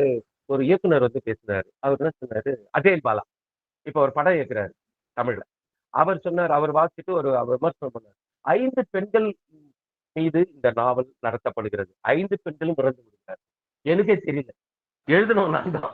இப்படி ஒரு கான்செப்ட் அதுக்குள்ள இருக்குதுன்னு தெரியல. அப்ப என்னன்னா ஒரு படைப்பு அதுக்கு வந்து அது வந்து நேர்த்தியா போய் கான்சியஸா உட்காரணும்னா புற அறிவுல இருந்து அதை செய்யவே முடியாது. திட்டமிடலாம், கிராஃப் போடலாம். நீங்க எப்படி கிராஃப் போடலாம்? அறுபடும் விலங்க கோபால் மேஸ்திரி சென்னைக்கு வந்தாரு. சென்னையில அவரு ஆர்பாருக்கு வேலைக்கு போறாரு. அங்க நிறைய சச்சரவுகள் எல்லாம் இது பண்றாரு. ஒரு பொண்ணை பார்த்து கல்யாணம் பண்ணிக்கிறாரு. அந்த பொண்ணு வந்து ஏற்கனவே வந்து விதவியானவ, அவளை விரும்பி கல்யாணம் பண்ணிக்கினாரு. அவளோட குழந்தைங்க. இதுக்கடையில ஒரு குடிப்பழக்கம் வந்துச்சு. அந்த குடிப்பழக்கத்தை குடிக்க போற இடத்துல குயிலம்மான்ற சாராய ஒரு பொண்ணை பார்த்துட்டாரு. அவ மேல லவ் வந்துச்சு. அந்த லவ்வுக்கு வந்து ஒரு இடைஞ்சல் ஒண்ணு வந்தது. அந்த இடைஞ்சல் காரனே வந்து அந்த பொண்ணை கொன்னுட்டான். இந்த துயரத்துல அவர் இருந்தாரு. இதெல்லாமே கிராஃப் ஏற்கனவே இருந்தது, கண்டுபிடிக்கல நான். ஏற்கனவே இருந்த கிராஃப் அதை லிட்ரேச்சரா மாத்தம். அந்த அந்த கிராஃப் வந்து எனக்கு உதவிச்சு. லிட்ரேச்சர் ஆக்க முடியுமா? கிராஃப் இருக்குது, அதுக்காகவே நம்ம போட்டுறக்கூடாது. ஏன்னா நம்ம கட்டுரை எழுதல. அந்த கிராஃபை நான் லிட்ரேச்சர் ஆக்க முடியுமா? இப்ப நான் சொன்னதெல்லாம் அறுபடும் விலங்குல இருக்கும், நீங்க பார்க்கலாம் ஒரு வேலை வாசிச்சா. நான் உங்களுக்கு வந்து மரப்பாலத்தை நான் சொல்றேன், ஏன்னா அது உங்க ஊர் விஷயம். நான் எழுதினேன். எனக்கு பிராக்டிஸ் கொடுத்தது யாரு? மலேசியாவில் இருக்கிற 2 எழுத்தாளர்கள் தான். அவரு சண்முகம், சயாம் மரண ரயில், நினைவு தூண் இன்னொரு நாவல், பேர் மரணம், ரங்கசாமின்னு நினைக்கிறேன். அது அவங்க 2 பேர். அதை நான் பேஸா வச்சுக்கிட்டேன். அது பேஸ். நான் ஒரு சிறப்பான ஒரு மெட்டீரியலை பண்ணணும். நான் இதுக்கு வந்து உங்களுக்கு சொல்றேன், அதுக்கு ஒரு திட்டமே வச்சுக்கிட்டேன் நான். இப்போ உங்களுக்கு நான் சொல்றதுலாம் விளையாட்டு கிடையாது. நானே ஒரு இயக்குனர் சொன்னார், அது ரொம்ப பிரபலமான இப்ப என் மரப்பால நாவல அவர் வாங்கிட்டாரு, படம் பண்றதுக்காக வாங்கிட்டாரு. அவர் என்ன சொன்னாரு, என்னோட வாழ்வின் லட்சியமே நம்ம கயாமரண ரயில் இது நம்ம கடலுக்கு அப்பால் புயலில் ஒரு தோணி, இதான் நான் படம் பண்ணணும், இதுதான் என்னுடைய லைஃப் டைம் அச்சீவ்மெண்ட். அப்படியா? அப்போ அவர் எனக்கு ரொம்ப பிடிக்கும். அவரை நான் இது பண்ணணும்னாக்கா எனக்கு என்ன தேவைன்னா, கடலுக்கு அப்பால் புயலில் ஒரு தோணியை தூக்கி சாப்பிடுற ஒரு மெட்டீரியல் எனக்கு நான் எழுதணும். அதை நான் செஞ்சும் காமிச்சு, அதை விற்கவும் செஞ்சு, அதை காசாவும் ஆக்கினேன். இது என்னன்னா, உங்களுக்கு கட்ஸ்ன்றது இருக்கணும், அதெல்லாம் கிடையாது. ஒரு இதுவும் கிடையாது. கிளாரிட்டி இருக்கணும். இந்த அறுவை சிகிச்சையை நான் பண்ணிடுவேன். இந்த இதயத்தை நான் ஓபன் பண்ணிட முடியும். நான் யாரும் வராதிங்க, நான் பார்த்தேன். இதயத்தை அறுவை சிகிச்சை பண்ற மருத்துவரை சில வேலையில குழம்பிடுவாரு. இன்னொருத்தருக்கு போன போடுவாரு. நான் ஆர்டிகளுக்கு பதிலாக வெட்டிகள்ல கட்டியே விட்டாது, என்ன பண்றதுன்னு தெரியல, எனக்கு கொஞ்சம் சப்போர்ட் பண்ணு. அப்படியா? அவர் வருவாரு. அது மாதிரிதான். அப்ப அந்த மாதிரி சிக்கல் அது மாதிரி ரைட்டருக்கும் வரும் அது மாதிரி. ஆனா நீங்க அப்படி இருக்கணும், பூதம் மாதிரி நிக்கணும் அது முன்னாடி. நான் பண்ற பார். அப்ப அது மாதிரி உங்களுக்கு வரணும்னா உங்க இதயம் 10 சிங்கத்தோட இதயம் போல ஆக்கணும். அது என்ன ஹார்லிக்ஸ் பூஸ்ட் எல்லாம் சாப்பிட்டு ஆக்க முடியாது. நல்ல உடல் நீங்க நீங்க நல்லா வாசிக்கணும். மனிதர்களான உண்மையா பழகணும். இந்த உலகத்தை அப்பட்டமா பார்க்கணும். 4 டைமென்ஷன்ல பார்க்கணும் இந்த உலகத்தை, என்ன நடக்குது. ஒரு மனிதனுடைய கிழகிறவன், மேலகிறவன், நடுவுலகிறவன், உயர்ல திணுகிறவன், எல்லாரும் பார்க்கணும். எல்லாரும் மனுஷன். அவன் பிரச்சனையை அவன் வாழ்ந்துக்கிறான். இது ஏதோ ஒண்ணு கொடுக்குற சக்தி அப்படின்னு நினைச்சிட்டீங்கன்னா தான் முடிஞ்சிருக்காரு. உலகத்தின் ஆகச்சிறந்த எல்லா படைப்பாளிக்கும் ஆயிரக்கத்து நம்பிக்கை இருக்கும், அது பிரச்சனை இல்லை. ஆனா அவன் குறைந்தபட்சம் அறிவியலின் மீது நம்பிக்கை உள்ளவனா, சகோதரத்துவத்தின் மீது நம்பிக்கை உள்ளவனா இருக்கும், ஜனநாயகத்தின் மீது நம்பிக்கை, யாரையும் பழி வாங்கிற மனதோட எல்லாம் வேலை செய்யும். பொதுவா இருக்கு, நியாயமா. அதே நேரத்துல சமூகத்துக்கு இடைஞ்சலா இருக்கிற விஷயத்த பேசணும். போட்டு அடி அடி அடின்னு அடிக்கிறதெல்லாம் கிடையாது. அப்ப இவ்வளவு பண்பும் உங்களுக்கு வரணும்னு சொன்னா நீங்க நீதிபதியா இருக்கணும், மருத்துவனா இருக்கணும், ஆசிரியனா இருக்கணும், கவிஞனா இருக்கணும், ஓவியனா இருக்கணும், ஒரு நாவலாசிரியன். இவ்வளவு பண்பும் இருக்கணும்னாக்கா போய் ஓவிய கல்லூரியில போய் ஓவியம் கத்துக்கணும் வரணும்ன்றது. அதை ரசிக்கிறது தான். அதை பார்த்தா அப்படி ரசிக்கிறது. பார்க்கறதெல்லாம் என் பொருள், இதெல்லாம் என் பொருள் தான். உலகமே நம்ம பொருள் தான். பார்த்தோமா, ரசிச்சோமா, உள்ளத்துல எழுதணுமா, போய் எழுதணுமா, முடிஞ்சிருக்காது. இப்ப நம்ம அந்த படைப்புல கொண்டு வந்துடலாம், நம்ம சொத்தா மாத்திடலாம். இப்ப இந்த மாதிரியான ஒரு நுட்பமான பயிற்சி கலைய மனதுக்கே எப்பவுமே பயிற்சி. நான் என் வாழ்க்கையில பாக்குறது அத்தனையுமே பயிற்சி. உங்ககிட்ட பேசுறதே எனக்கு ஒரு பயிற்சி தான். வாழ்க்கையில எல்லாமே அதான் சொல்லுவார் ஷேக்ஸ்பியர் சொல்றது போல, இந்த உலகமே ஒரு நாடகம். இதுல நாம எல்லாருமே கதாபாத்திரங்கள். எந்த மாதிரியான கதாபாத்திரமா இருக்கும், நாம என்னவா இருக்க போறோம்? ஆசைப்படுறது, ஆசைப்படுறதுக்கு பயிற்சிக்கு ஏகப்பட்ட டூல் இருக்குது. நான் சொல்றேன், ஒரு 20 வருஷத்துக்கு முன்னாடி கிடையாது. நான் அறுபடும் விலங்கை 2000 எழுதினேன். ஆவேசத்துல 6 மாசத்துல எழுதிட்டேன். அதுக்கப்புறம் நான் எழுதுற எல்லா நாவலும் 2.5 வருஷம். மரப்பாலத்துக்குலாம் 5 வருஷம் தேவைப்படும். எவ்வளவு அடிபட்டிருப்பேன் பாருங்க. 5 வருஷம் மேல சுடுதண்ணெல்லாம் ஊத்துவாங்க. என்ன பண்ணினுக்கிறேன், வேலை செய்வேன். நான் உட்காந்து எழுதிட்டே இருப்பேன், ஓயாம எழுதிட்டே இருப்பேன். ஆனா அறுபடும் விலங்கு அந்த வெறியில 6 மாசத்துல எழுதி முடிச்சேன். ஆனா அந்த புத்தகத்தை வெளியிடுறதுக்கு எனக்கு 10 வருஷம் தேவைப்பட்டேன். 2009 தான் என்னால வெளியிட முடியும். இன்னைக்கு சூழல் அப்படி கிடையாது. நீங்க எழுதின உடனே உங்களுக்கு நான் ஒரு ஆச்சரியமா சொன்னேன். 3 மாசத்துக்கு நடந்த ஒரு கொலைய அந்த கொலை செய்யப்பட்டவனோட மச்சன்சி அவங்க நாவலா எழுதிட்டாங்க. எனக்கு வந்திருக்குது முன்னுரை. நாவலும் நல்லா இருக்கு. இதை நான் உங்களுக்கு ஒரு பயிற்சியில சொல்றதுக்கு பாக்குறேன். இன்னைக்கு நான் பேசிக்கலா நான் உங்களுக்கு சொல்லிடுறேன். நம்ம அதெல்லாம் அதனால எப்போதுமே வாசிப்பு ஒரு நல்ல உடற்பயிற்சி. உடல் நம்ம ஸ்ட்ராங்கா வச்சுக்கணும்னா உடற்பயிற்சி செய்யறது போல மனப்பயிற்சிக்கு வாசிப்பு மிக சிறந்த விஷயம். குறிப்பா இந்த எழுதணும்னு ஆசைப்படுறவங்க உலகின் அத்தனை படைப்புகளையும் வாசிக்கணும். ஒரு மனிதன் காதலை பற்றி எப்படி அணுகிறான், ஒரு மனிதன் சகோதரத்துவத்தை பற்றி எப்படி அணுகிறான், ஒரு மனிதன் தேசபக்தியை பற்றி எப்படி சொல்றான், ஒரு மனிதன் மதங்களை குறித்து எப்படி பேசுறான். விதமா நீங்க வாசிக்கணும். வாசிக்கும் போது என்ன ஆகும்னா ஒரு கட்டத்துல ஓயாம வாசிக்கிட்டே இருப்பீங்க. இப்ப எனக்கு எப்பேற்பட்டவங்களோட புத்தகம் கொடுத்தாலும் நான் விமர்சனத்துக்கு போயிடுவேன். அவர் இப்படி சொன்னார், ஏன் அவர் அப்படி சொன்னார், இந்த கேள்விக்கு போயிடுவேன். அப்ப என்னன்னாக்கா என்னால ஏன் இப்படி சொல்றாரு, நான் டால்ஸ்டாய் வாசிக்கும் போதே டால்ஸ்டாய் ஏன் அந்த இடத்துல அப்படி போனாரு போயிருக்கலாமே தோணும். அவர் டால்ஸ்டாய்டா படி, எனக்கே நான் மறுபடியும் வருவேன். அப்ப அந்த அளவுக்கு விசாரணை வரும். இந்த விசாரணை யாருக்கு வரும்னா படைப்பாளர். ஒரு டாக்டர் நினைப்பாருல்ல, சர்ஜரிக்கு இந்த பக்கம் ஓட்ட போட்டதை ஒரு தேர்ந்த சர்ஜரி டாக்டர் என்ன பண்ணுவார், இங்க ஏன் ஓட்ட போட்டாங்க, இன்னும் கொஞ்சம் தள்ளி போட்டதா இன்னும் கொஞ்சம் சிம்பிளா முடிச்சிருக்கலாங்க, இது கொஞ்சம் சிக்கலானதான்னு நினைப்பாருல. இந்த மாதிரியான பண்பு எப்போ வரும்னா நீங்க நிறைய வாசிக்கும் போது வரும். தேர்ந்தெடுத்து வாசிக்கும். எல்லாரும் 1000 பக்கம் வாசிக்கிறாங்க, நம்மளும் வாசிக்கிறாங்க, தேவையில்லை. சின்ன சின்ன புக்கு உங்களுக்கு சொல்லுவோம் வாசிப்புக்கு. முதல் ஆசிரியன் சிங்கி சைத்மாத்தோட ஒரு சின்ன புக், அது வாசிச்சு பாருங்க. அது ஒரு சின்ன மேட்ரு, ரொம்ப அழகா எழுதியிருப்பாங்க. சிங்கி சைத்மாத்தா வந்து மிகச்சிறந்த ஒரு படைப்பாளி அவருது. அப்புறம் கடலும் கிழவனும் நீங்க எல்லாரும் வாசிச்சிருப்பீங்க, ஹெமிங்வே. அது மாதிரி ரொம்ப சின்ன சின்ன சின்ன சின்ன புத்தகங்கள், இதெல்லாம் அழகா வாசிக்கலாம். வாசிக்கும் போது நமக்கு ஒரு ஒரு ஒரு ஒரு கட்ட ஒரு சின்ன ஏரியாவை எப்படி டிசைன் பண்றாங்க அப்படின்றது உங்களுக்கு புரியும். அப்புறம் எனக்கு தெரிஞ்சு யாராவது நீங்க இன்னும் கூட ஒரு சமூகத்தை பற்றி ஒரு 7 தலைமுறையை பத்தி ஒருத்தர் எழுதியிருப்பார், ஹெமிங்வே, வேர்கள். நீங்க கேள்விப்பட்டிருப்பீங்க, ரூட்ஸ். அலெக்சை ஹோலி எழுதுனது, உலக புகழ்பெற்ற படைப்பு. அதை வந்து பிளாக்ஸ் வந்து தன்னுடைய பைபிளா வச்சுன்னு இருக்கிறாங்க. உலகம் முழுக்க இருக்கிற பிளாக்ஸ் வந்து அவனோட அலெக்சை ஹோலியோட அந்த ரூட்ஸை வந்து நான் வேர்கள் படிச்சேன். வேர்கள்னு மொழிபெயர்த்து தமிழ்ல வந்து 7 தலைமுறைகள்னு சிறு தொகுப்பு, 300 பக்கம். இது வந்து 1000 பக்கம். அட்டகாசமான நாள். 7 தலைமுறைக்கு நாங்க இங்க வந்தோம். அந்த தலைமுறை எப்படி பாடுபட்டுச்சு, இப்ப நாங்க எப்படி இருக்கிறன்றத கம்ப்ளீட்டா எழுதிட்டு இருக்கோம்.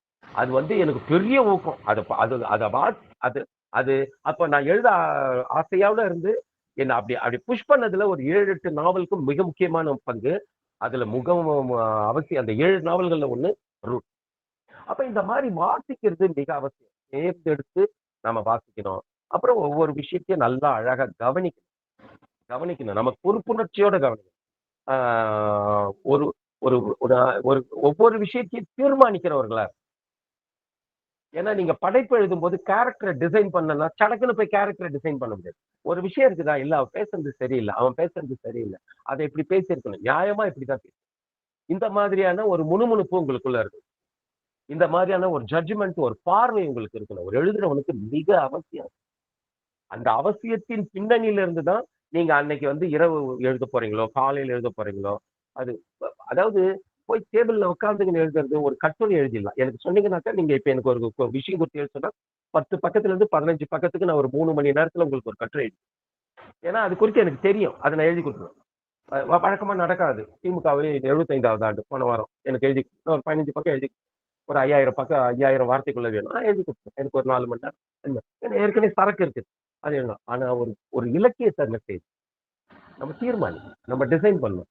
நான் இப்போ ஒரு வீடற்றோர் காப்பகம்னு ஒரு நாவல் எழுதிட்டே அது எழுதிக்கிட்டே இருக்கிறேன். நான் நினைச்சேன் இந்த 8 நாவல்கள்ல இருந்து மாறி இந்த நாவலை டிசைன் பண்ணணும். இது கவிதை போலவும் இருக்கணும், கவிதையாகவும் இருக்கக்கூடாது. ஆனா இது ஒரு ஒரு முக்கியமான மெட்டீரியல் இருக்கு. அது எனக்கு அந்த டூல அதே போல ஒரு படைப்புக்கும் தனித்தனி டூல் நம்ம கண்டுபிடிக்கிறவங்களா இருக்கும். ஒரே மாதிரி பண்றதுலாம் கிடையாது. ஒரு படைப்புக்கு ஒரு டூல் பயன்படும், இன்னொரு படைப்புக்கு இன்னொரு டூல் படும், மாறிக்கிட்டே இருக்கும். அப்ப நம்ம சிந்திக்கணும், ஓயாம சிந்திச்சு மற்றவங்க எல்லாம் எப்படி எழுதுறாங்கன்றதெல்லாம் தெரிஞ்சாதான் நான் என்ன மாதிரி எழுத போறேன்னு தெரியும். எதையுமே படிக்கிறது இல்லை. அறிவாளிகள் எல்லாம் சொல்லுவாங்க, நான் ஒரு முறை எழுதிட்டா திருப்பி படிக்கவே மாட்டேன், நான் ஒரு முறை படம் எடுத்துட்டா நான் அதை என் படத்தை நானே பார்க்க மாட்டேன். நீ ஏன் பார்க்கலனாக்கா வேற யாரா பார்ப்பேன், உன் புத்தக நீயே படிக்கலன்னா வேற எவன்டா படிப்பேன். எல்லாருடைய படைப்பும் எல்லாருடைய படைப்பும் எல்லார் படத்தையும் பார்க்கணும், எல்லாருடைய படைப்பையும் படிக்கணும். விமர்சனங்கள் இருக்கும், நல்ல படைப்பையும் படிக்கணும், கெட்ட படைப்பையும் படிக்கணும். நீங்க தேடி போயிடுவீங்க ஒரு கட்டத்துல. தேடி இப்ப எனக்கு வந்து ஒரு புக் ஃபேர் வருதுன்னாக்கா, எனக்கு கேட்டுக்கிட்டே இருக்கும், இந்த புக்கு நல்லா இருக்குது. அது போய் அட்டையை திறக்கணும்னே தெரிஞ்சிடும். ஓ இது வாங்கலாம், 500 ரூபாய் இல்ல 1000 ரூபாய் கொடுத்தா கூட இதை வாங்கலாம். இது வந்து ஒரு ஒரு சொத்து. நான் வாங்கிடுவேன். ஒரு புக்கு பார்ப்பேன், அது கொஞ்சம் அப்ப அது மாதிரி ஒரு 40 புக்கு வாங்குவேன். இந்த ஆண்டுக்கு எனக்கு இது போதும், இந்த தீனியை வச்சு நான் நல்லா சாப்பிடுவேன். அது சாப்பிட்றதின் வழியா என்ன ஆகும், அது தெரிச்சு செரிமானமாயி உடல்ல போய் அங்கங்க நல்லா சேர்ந்துடும். அதை தான் நான் எழுத போறேன்னா கிடையாது. எனக்கு எழுதுறதுக்கு இந்த உலகத்துல கோடிக்கணக்கான விஷயங்கள் இருக்கு, கோடிக்கணக்கான விஷயங்கள். நான் ஒரு விதமா பார்ப்பேன், அதே விஷயத்த நீங்க வேற விதமா பார்ப்பீங்க. இந்த மாதிரி ஒரு கலைடாஸ்கோப் மாதிரி இருக்கணும்னு நான் ஒரு எழுத்தாளன், ஒரு கலைடாஸ்கோப் மாதிரி இருக்கணும். லூஸா இருக்கணும், புடிவாதமா இருக்கக்கூடாது. படைப்புல படிக்கிறதுல எழுதுறதுல எதுலையுமே லூஸா வரும். என்னால பார்த்துக்க முடியாது, நான் பார்த்துக்கிறேன். நான் சொல்றேன், இப்ப நான் இன்னொரு 3வது நாவல் கூட ஒரு பரிசாயத்த முறையில் ஒண்ணு துவங்கிடுவேன். எழுதுறா, எது ஆசையா இருக்கும்போது இதை எழுது, அது ஆசையா இருக்கும்போது அது. காலையில் 24 மணி நேரம் உட்காந்து எழுதுறேன். 24 மணி நேரமும் என் மண்டையில அதை சுமந்துகிட்டு இருப்பேன், என் உள்ளத்துல அதை ஏந்திக்கிட்டு இருப்பேன். ஆனா காலையில டேபிள்ல உட்காந்துருவேன். நான் எப்போதுமே இந்த டேபிள்ல காலையில உட்காந்துருவேன். இப்ப உடனே ஒரு இதை போட்டு உடனே ஆரம்பிக்கிறது இல்லை. மனம் வந்து அதுக்கு வரணும். மனம் இலகுவா இருக்கு. இப்ப இதை செய்யணும். இல்ல இல்ல, இன்னைக்கு வந்து போய் ஜாலியா சுத்திட்டு வரலாம் அப்படின்னாக்கா அழகா மூடி வச்சுட்டு போயிடும். பைக் எடுத்துக்கிட்டு கடற்கரையை இங்க இருந்து மகாபலிபுரத்துக்கு நல்லா ஜாலியா பைக்ல மடை திறந்து பாட்டு பாடினே ஒரே பாட்டு. 40-50 வருஷமா அந்த பாட்டு எப்போ வந்ததுல இருந்தோ, மடை திறந்து தாவும் நதியர். எக்ஸ்ட்ரா ஏதோ பாட போறான். அதே மடை திறந்துதான். நமக்கு அது பிடிக்கும், அது அவ்வளவுதான். ஒரு கடலை பாக்குறது, ஒரு காக்காவை பாக்குறது, ஒரு குருவியை பாக்குறது, சும்மா மீன் விற்கிறவங்களை பார்த்துனுக்கிறது. ஆனா இது மாதிரி சுதந்திரமா ஃப்ரீயா விடணும். நான் ஒரு எழுத்தாளர், மீசிய முறுக்கி விட்டுக்கணும், சேர்ல காலை போட்டு அப்படி எப்படிலாம் இருக்கக்கூடாது. வேலைக்கு ஆகாது அதெல்லாம். அப்படிலாம் உலகத்துல எந்த எழுத்தாளரும் நம்ம ஊர்ல அது மாதிரிலாம் பண்ற பண்புலாம் இருக்கு. அப்படியே சும்மா கம்பீரமா அப்படி நிக்கிறது. எதுக்குடா உன்னை பார்த்து பயப்படணும்? எதுக்கு உன்னை பார்த்து மற்றவங்கள பாஹா, அது எதுக்கு பயப்படணும்? பயப்படாது. நீ உலகின் ஒரு பொருள். உலகத்துக்கு ஒண்ணு ஒப்படைச்சிருக்கிற. வாழ்க்கையில அடிப்பட்டு உதப்பட்டு தானே இந்த இடத்துக்கு வரோம். மறுபடியும் போய் நம்ம ஒருத்தர் வச்சுன்னு இருக்கிறது எதுக்கு? விடு, ஏதோ ஒன்று கத்துன வந்தா நம்மள ஒருத்தர் என்கிட்ட வாங்க. நான் ஆசையா முதல்ல ஒண்ணு கத்துக்கிறதுக்கு வராங்களா, எனக்கு ரொம்ப மகிழ்ச்சியா இருக்கும். அப்போ இதுல இருந்துலாம் நம்ம தெரிஞ்சுக்க வேண்டியது என்னன்னா, இந்த ஸ்ட்ரக்சர் தான். இப்ப நான் உங்களுக்கு வந்து ஒரு விஷயத்த நான் இப்படியே விட்டாக்கா நான் மாட்டு போய் நேர்ப்பேன். என்னடா இவன் எதையும் எல்லாத்தையும் சொல்றான், ஆனா எதை சொல்ல வரானே தெரியல அப்படின்லாம் நீங்க கன்ஃபியூஸ் ஆகக்கூடாது. நான் ஒரு விஷயத்த நான் ஒண்ணு எழுதுனேன், சின்னதா ஒரு 1.5 பக்கம் நான் கதை எழுத வேண்டும் என்றால் அந்த சிந்தனைக்கு தொழில்நுட்பங்கள், அதை அடிப்பதற்கான ஆலோசனைகள் எல்லாமே ஒரு துணை கருவிகள் தான். இதையெல்லாம் வச்சுக்கின்னு ஒன்றும் பண்ண முடியாது. ஏன்னா எழுத போறது நீங்க தான். ஆமா, நேத்தெல்லாம் கரெக்டா தான் சொன்னாரு. இன்னைக்கு நான் நோட்டை போட்டு உட்காடுறேன், போட்ட மேல அது மேல போக மாட்டேன்.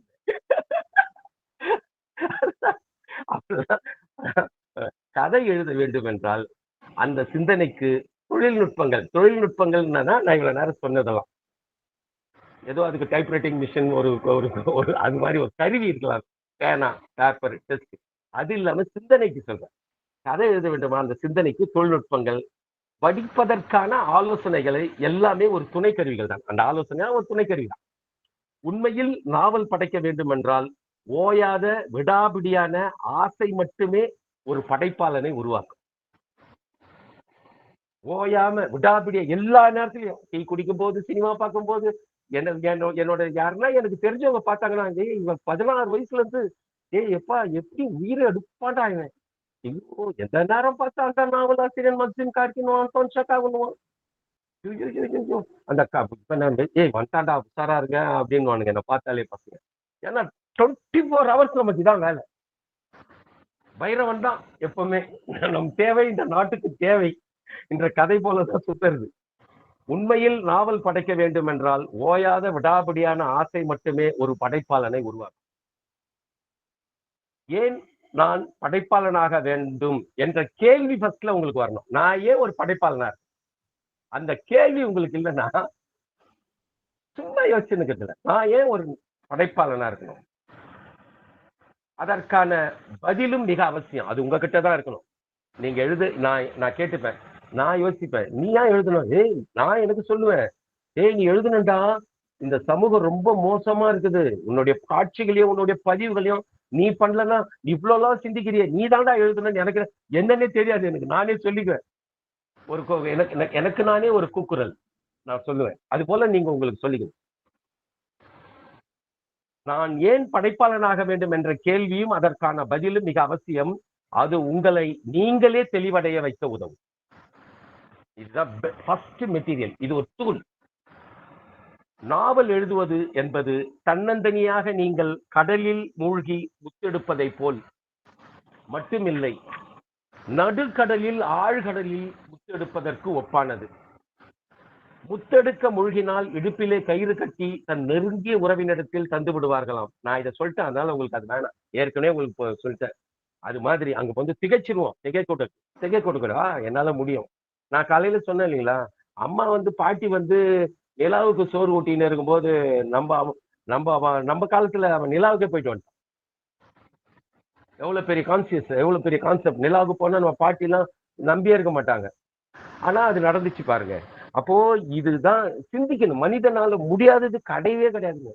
அதுவும் ஒரு 4-5 பேர் சேர்ந்துன்னு வச்சுங்க, மேட்ரஸ் ஆல் கேமராவை இப்படி திருப்பி வச்சிரு, எல்லாத்தையுமே தலைக்கீழே மாத்தி விட்டுடலாம். நிறைய வாசிக்க வேண்டும். ஃபர்ஸ்ட். செகண்ட், இந்த உலகை உண்மையான உணர்வுடன் நேசத்துடன் பார்த்து புரிந்து கொள்ளும். அப்படியே ஒரு தட்டையா புரிஞ்சுக்கிறது இல்லை. அப்படியெல்லாம் புரிஞ்சுக்கின்னு எழுதுவாங்க நிறைய பேர். எல்லாம் கல்யாணத்துக்கு பரிசா கொடுத்துருப்பாங்க, வீட்டுல வச்சிருப்பாங்க. நான் என்னுடைய ஒரு புக்கை கூட, என்னுடைய புக்கு ஒண்ணு கூட என் செல்ஃப்ல இருக்கேன். நான் ஃபர்ஸ்ட் 10 வருஷம் லோல்பட்டு லொங்க எழுதியதுக்கு ஒன்னே ஒண்ணுதான் நான் முடிவெடுத்தேன். என்னுடைய புத்தகத்தை நான் யாருக்குமே இலவசமா தரவே மாட்டேன்.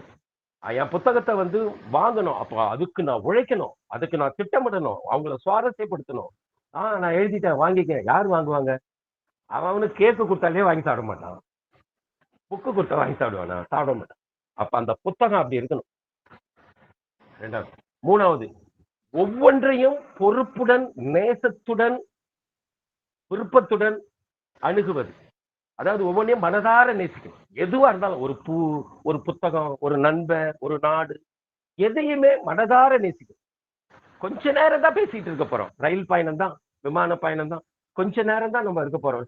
பணியில ஸ்டார்ட் போகும்போது யாரோ ஒரு ஆயிடுச்சு, அந்த நேரத்தை அவ்வளவு கனமா நேசிக்கிறது.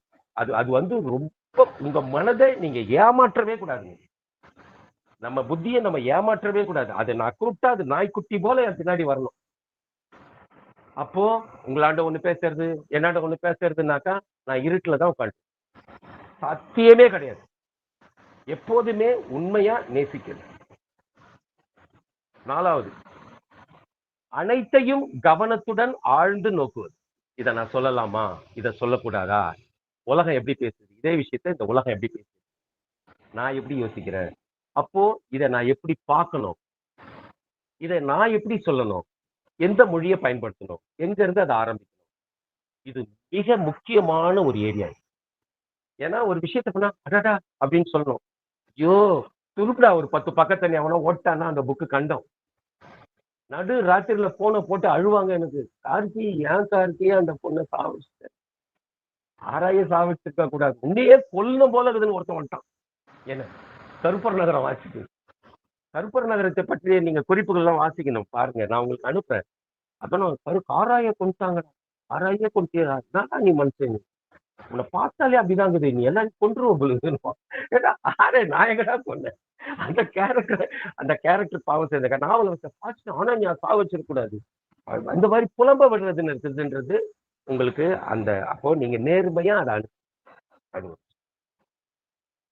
ஐந்தாவது, நீங்க எழுதின படைப்பினுடைய நிறை குறைகள் உங்களுக்கு தெரிஞ்சிருக்கணும். யாரோ வந்து சொல்லக்கூடாது. உங்களுடைய படைப்பின் நிறை குறைகளை நீங்கள் புரிந்து கொள்ள வேண்டும்ன்றது ஒரு முக்கியமான விஷயம். நம்ம அறியாம சிலது வந்து சொல்லுவாங்க, சிலது சொல்லணும்.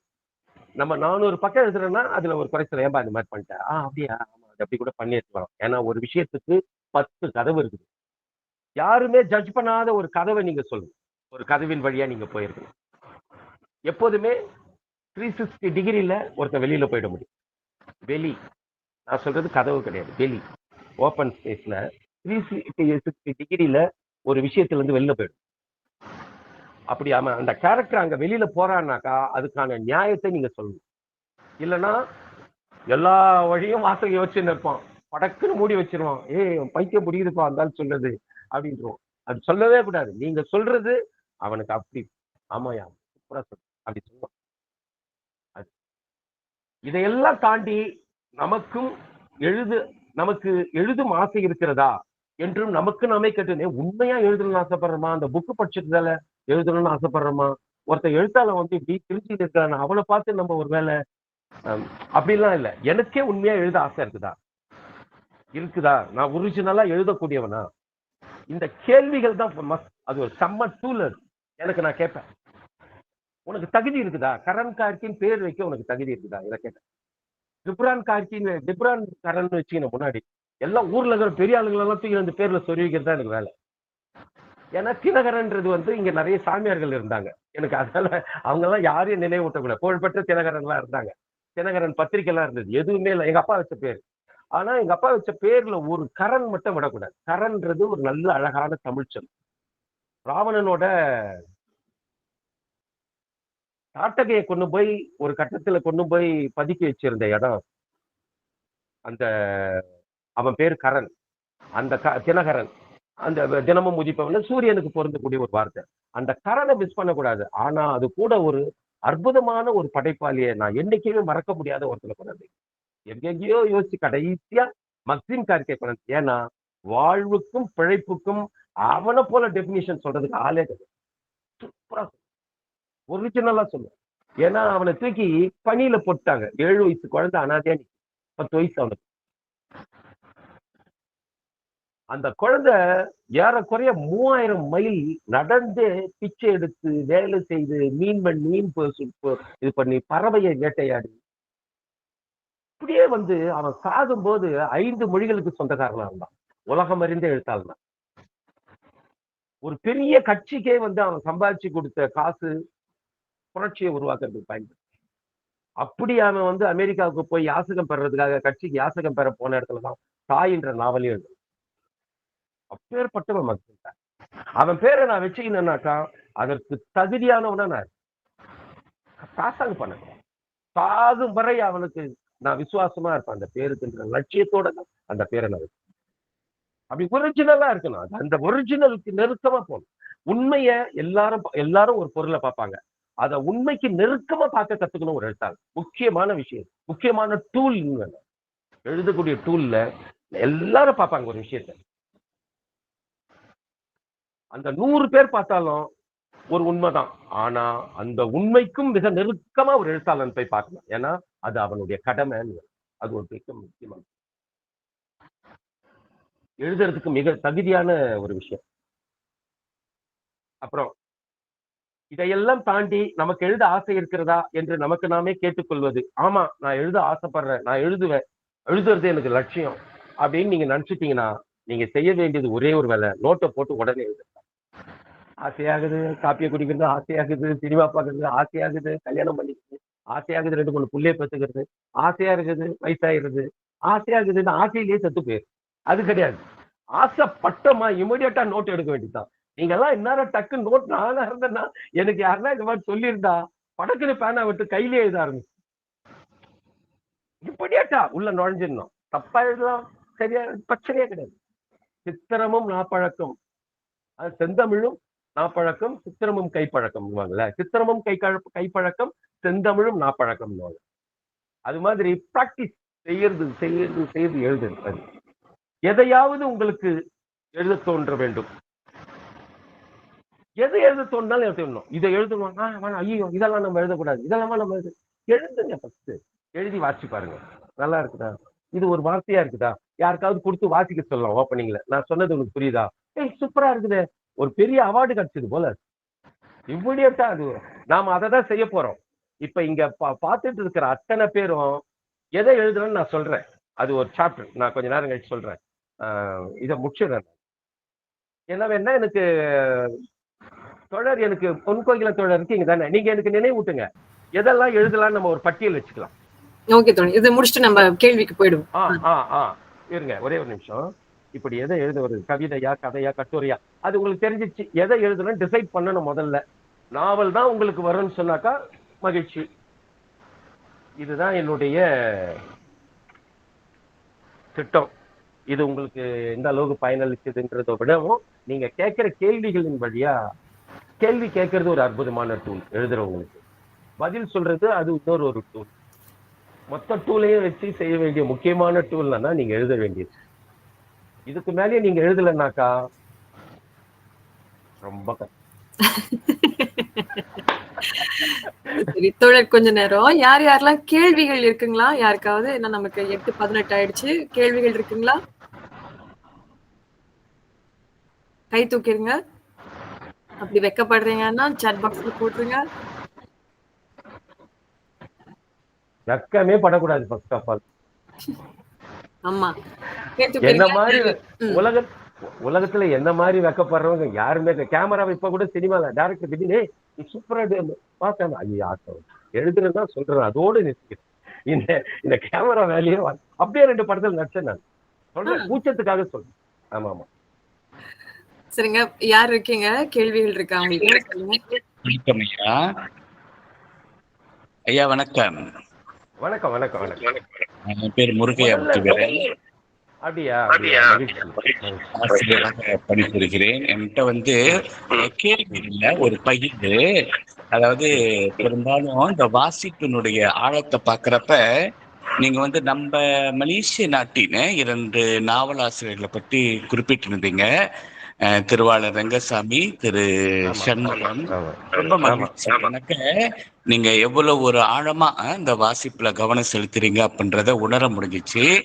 அதே நேரத்தில் நீங்க கூறிய கருத்துகள் ஏற்புடையவை, மிக சிறப்பா இருந்தது. அடுத்த நகர்களுக்கு எங்களுக்கு அது உறுதுணையா இருக்கும் அப்படின்ற பதிவை மட்டும் நாங்க பதிவு செய்து கொள்ள விரும்புகிறேன். வாய்ப்புக்கு நன்றி.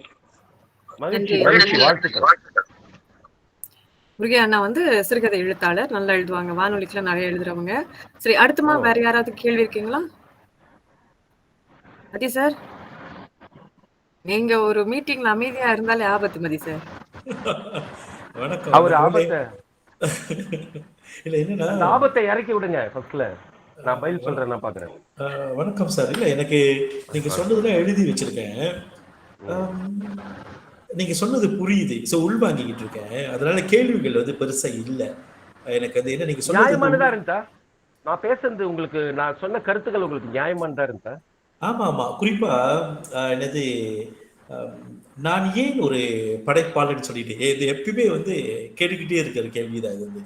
நான் ஏன் எழுதணும், நான் ஏன் எழுதணும்ட்டு நான் எப்பயுமே எனக்குள்ள என்ன பதில் வச்சுக்கோன்னா, ஏன்னா அண்மையில ஒரு சில வாசிப்பு ஒரு சில சந்திச்சேன். நான் ஏன் எழுதணும்னு சொல்லி கேட்டப்போ அவங்க சொன்னாங்க, உங்களுக்கு வருது நாங்க முடிச்சுட்டாங்க, உங்களுக்கு வருதே அப்ப எழுதுங்கட்டாங்க.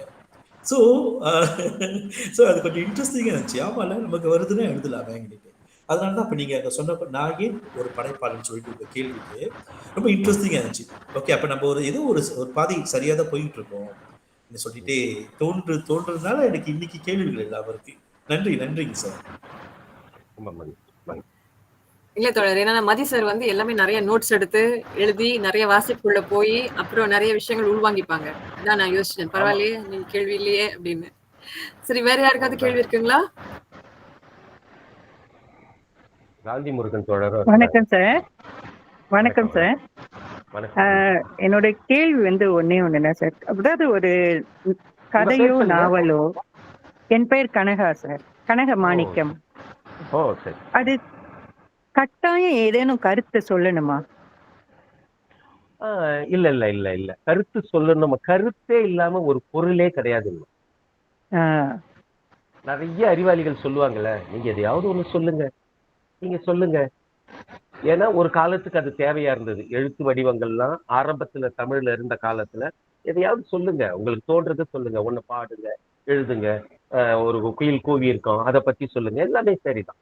ஆனா எல்லாத்தையும் கடந்து இப்போ படிம நிலைகள் எல்லாமே மாறி மாறி உலகம் வேற எங்கேயோ இருக்கு. இலக்கியத்துல வேற லெவல். நாம இப்போதான் முதல்ல இப்போ இதுக்கெல்லாம் ஒரு கருத்து இருக்கணுமா? கருத்து இல்லாம ஒன்று கிடையவே கிடையாது, பொருள் இல்லாம ஒன்று கிடையவே கிடையாது. எப்படி இருக்கும்? சரி, கருத்து இல்லாம எழுதுங்க, வச்சுக்குங்க, தப்பு கிடையாது. யாரையும் நம்ம இப்ப ஒரு ஒரு ஒரு ஒரு ஏதாவது ஒரு ஓவியம் இருக்குதுங்க, ஏதாவது அதுல என்ன கருத்து இருக்குது, அது ஒரு அழகா இருக்குது, அதுவே ஒரு கருத்து தான். ஒரு அழகா இருக்குது, அதுவே ஒரு கருத்து. ஒரு வடிவம் இருக்குது, அதுவே ஒரு கருத்து தான். அது ஒரு கருத்து தனியா பேசவே தேவையில்லை. அப்போ அதுக்குள்ள ஊடகமா ஒரு கருத்து இருக்கலாம், வெளிப்படையா ஒரு கருத்து இருக்கலாம், இல்ல நவீன காலத்துக்கான கருத்தா இருக்கலாம். எது ஒண்ணு அழுத்தமா இருக்குதா, ஒரு தேவை, ஏதோ ஒரு இடத்த ஒரு நிறைவு பண்ணாத ஒன்று, அசைத்து பார்க்காத ஒன்று, எப்படி ஒரு படைப்பா இருக்க முடியும்? ஏதோ அது சரி, நீங்க அது மாதிரி நிறைய செய்வாங்க. அதெல்லாமே உறக்கத்தை நோக்கி போற ஒரு படைப்பு. இது காலம். அது மாதிரி ஒரு காலம் இருந்தது, எழுத்தே இல்ல, புத்தகம்னு ஒண்ணு வந்தது, வாசி, இவங்க எழுதி இருக்கிறாங்க. அப்ப அவங்க ஒரு கருத்து சொன்னாங்க, எதுவுமே இருக்க தேவையில்லைங்க, எதுவுமே இருக்க தேவையில்லை, வானம்னா எதுவுமே இருக்க தேவையில்லை, ஏதாவது இருக்கணுமா என்ன வானத்துக்கு அப்படின்னு கேட்கலாமா? வானத்துல நம்ம பாக்குற இடத்துல நட்சத்திரம் இல்லாம இருக்கலாம், ஆனா நம்ம வானத்தை பாக்குறோம், நமக்கு தெரியல வானம். அது மாதிரி கருத்தை நம்ம இது பண்ணக்கூடாது. ஆனா அதுக்குள்ள நட்சத்திரம் இருக்கும், நிலா இருக்கும், பல சூரியன்கள் இருக்கும், எவ்வளவு விஷயங்கள் இருக்கும், ஏதோ ஒண்ணு இருக்கும். ஏதாவது ஒன்று இல்லாமல் ஒரு படைப்பு இருக்கிறது நியாயமற்றதுன்னு என் கருத்து. உள்ளீடா இருக்கணும்னு சொல்றீங்க. இருக்கணும் இருக்கணும் இருக்கணும், ஏதோ ஒண்ணு இருக்கணும், ஒண்ணு அசைச்சு பார்க்கணும். நான் ஒண்ணு சொல்றேன், நான் உங்களுக்கு நேரம் இருக்குன்னா நான் ஒரு நாவல் கூட சொல்லுவேன். ஜூல்ஸுடன் ஒரு நாள் அப்படின்னு ஒரு ஒரு ஒரு அது என்ன நாவல், அது வந்து பெலோருஷியா நாவல்னு நினைக்கிறேன், போலிஷ் நாவல். ஒண்ணுமே கிடையாது, ஒரு 2 நிமிஷம் தான் எனக்கு டைம். அது 2 நிமிஷம் என்னன்னா, அந்த கணவன் எப்பவுமே போய் காபி போடுவோம், மனைவி உட்காந்துட்டு இருப்பாங்க, அவர் காப்பி போடுற வாசனையே அவங்க அப்படியே ரசிச்சுக்கிட்டே இருப்பாங்க. ஒரு டைமுக்கு அப்புறமா அவர் காப்பி போட்டு இவங்க அழைப்பாரு, இவங்க போய் காப்பி சாப்பிடுறாங்க. இவங்க சொல்றாங்க, அவர் எவ்வளவு அழகா காப்பி போடுவார், சுத்தமா வச்சுக்குவார், எல்லாம் பண்ணுவார். இப்ப காப்பி சாப்பிடுறதுக்காக அவங்க போறாங்க, பார்த்தாக்கா ஜூல்ஸ் வந்து அமைதியா உட்காந்துட்டு இருக்காரு. ஜூல்ஸை போய் கிட்ட பார்த்தா உடனே அவங்க, ஐயோ நான் திடீர்னு செத்து போயிட்டான். சரி செத்துட்டான், பரவாயில்ல விடு, அந்த காப்பியை குடிச்சிட்டு வந்துடும், போய் காப்பி குடிச்சிட்டு வந்துடும். இது ஒண்ணுமே கிடையாது, ஆனா அது எவ்வளவு பெரிய விஷயத்தை பேசுது தெரியுங்களா? டேய், நீ வந்து கொஞ்சம் விட்டுருந்தாக்கா அந்த பொண்ணு கூட ஓடி போயிருப்பல, நான் உஷாரா அவன் வீட்டுக்காரங்க போய் இந்த அம்மா உஷாரா போயிருந்தேன். சின்ன நாவல், ஒரு விஷயம், அது வேற எந்த சமூக விஷயத்தையும் பேசல, ஆனா இது ஒரு விஷயம் முக்கியமா, அது சூப்பரா இருக்கும் அந்த நாவல். அந்த மாதிரி சின்ன சின்ன நாவல்கள் தான் ஏதோ ஒரு விஷயம் நம்மளை இன்ஸ்பயர் பண்ணும். அவங்களுடைய உரையாடல், அவங்களுடைய வாழ்வியல் முறை, அவங்களுடைய அழகு, ஏதாவது ஒண்ணு இருக்கணும். இந்த கருத்து ஒண்ணுமே தேவையில்லை, யாருக்கும் தேவையில்லைன்னு விட்டுருவாங்க, நம்மளே எழுதிக்க வேண்டியதுதான் அப்படின்றது என்னோட கருத்து, தாழ்மையான கருத்து. நன்றிங்க சார். நீங்க கேட்டுக்கொள்றேன் சார். இல்ல நீங்க சொன்னீங்கன்றதுக்காக இல்ல, நீங்க சொல்ற கருத்துல வந்து உண்மை இருக்கு. சரி சரிதான், ரொம்ப நன்றிங்க சார். மகிழ்ச்சி. மதி சார் சொல்லுங்க. அதிகமாக விமர்சனத்திற்கு உள்ளாக்கும் நாவல் தான் வெற்றி பெற்ற நாவலா?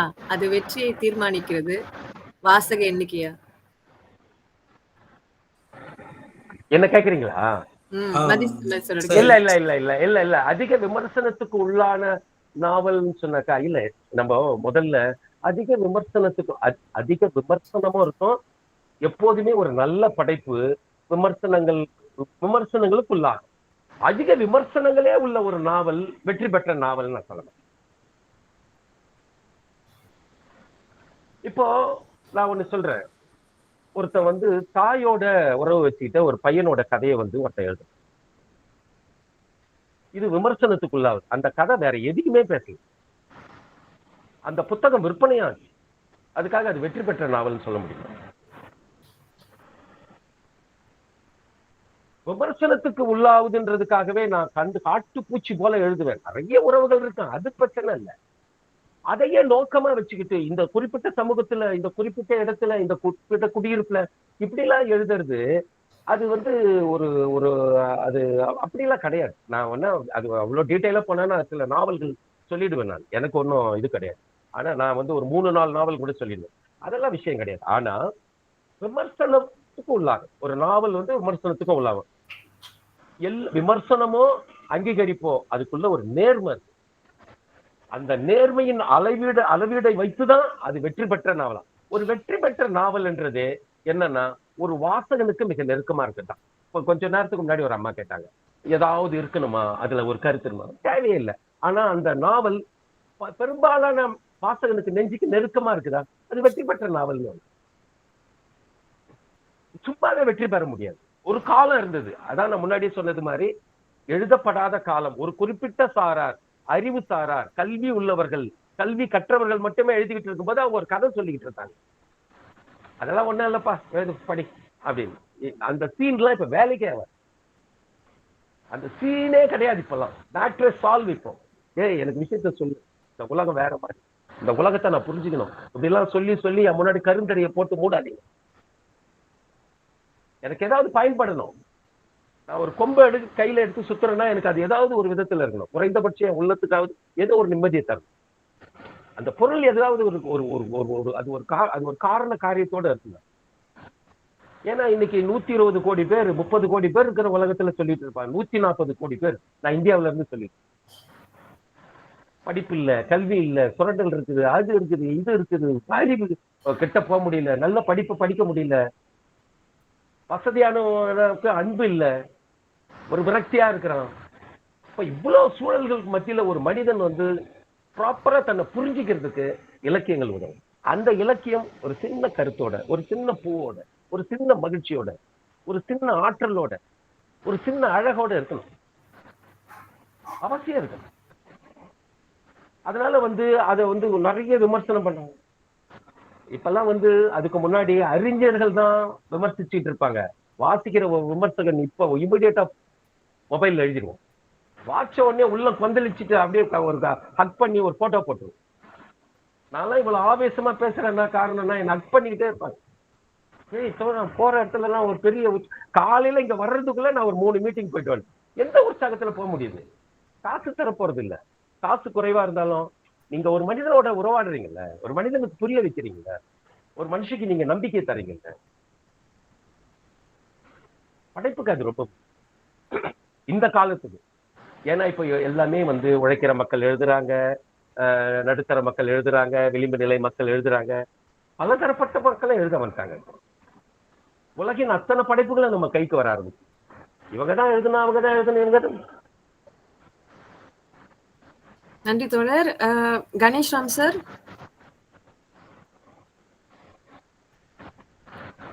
கணேஷ் ராம் சார். ஓகே. காந்தி முருகன். வணக்கம் தோழர். பற்றி ஒரு விஷயம் நான் சொல்லணும்னா, என்னுடைய சிறுகதை தொகுப்பை முதலில் வாசித்தவர் அவர்தான். வாசித்து 2 மணி நேரம் கைபேசியிலே என்னுடைய நூலை பத்தி அவ்வளவு தகவல்கள் பேசினாரு. அது பேசுறதுக்கு அப்புறம் தான் எனக்கு ஒரு நாவல் எழுதணும்ன்ற அந்த ஆர்வத்தை கொடுத்தாரு. அந்த ஆர்வத்துலதான் என்னுடைய வரலாற்று நாவல் ஒண்ணு தயாராகிட்டு இருக்கு. விரைவில் அது தோழருடைய வாசிப்புக்கு தான் நான் முதல்ல அனுப்புவேன். வாசித்து கண்டிப்பா எனக்கு நல்ல கருத்து சொல்லுங்க. நன்றி தோழர். வாழ்த்துக்கள் தோழர். காந்தி முருகன் முடிங்க. அதுக்கான ஆற்றல் உங்களுக்கு இருக்கு. நான் அவசியம் வாசிச்சுட்டு உங்களுக்கு. ஓகே. கணேஷ்ராம் சார் கை தூக்கி இருக்கீங்க. அது தவறுதலா வந்ததா கொஞ்சம் சொல்லிருங்க. ஓகே. வேற யாராவது இருக்கீங்களா? இன்னும் நமக்கு 1/2 மணி நேரம் இருக்கு. கேள்வி இல்லைன்னா நம்ம அடுத்த அமர்வுக்கு போயிடலாம். இருக்குங்களா?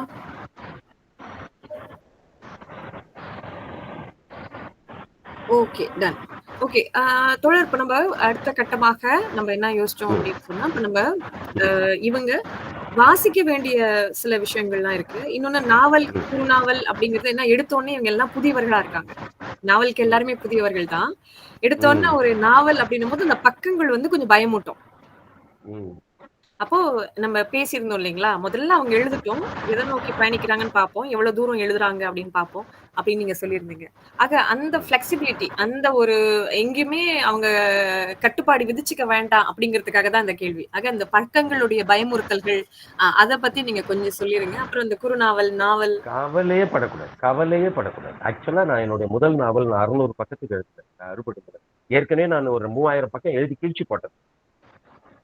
வெந்து தணிந்தது காடு, துறவிகளின் தோட்டம், அப்புறம் ராஜாலி பேர்லாம் நல்ல பிரம்மாண்டமா வச்சு படம்லாம் வரைஞ்சி எழுதிக்கினே இருக்கிறது தான் நமக்கு வேலை.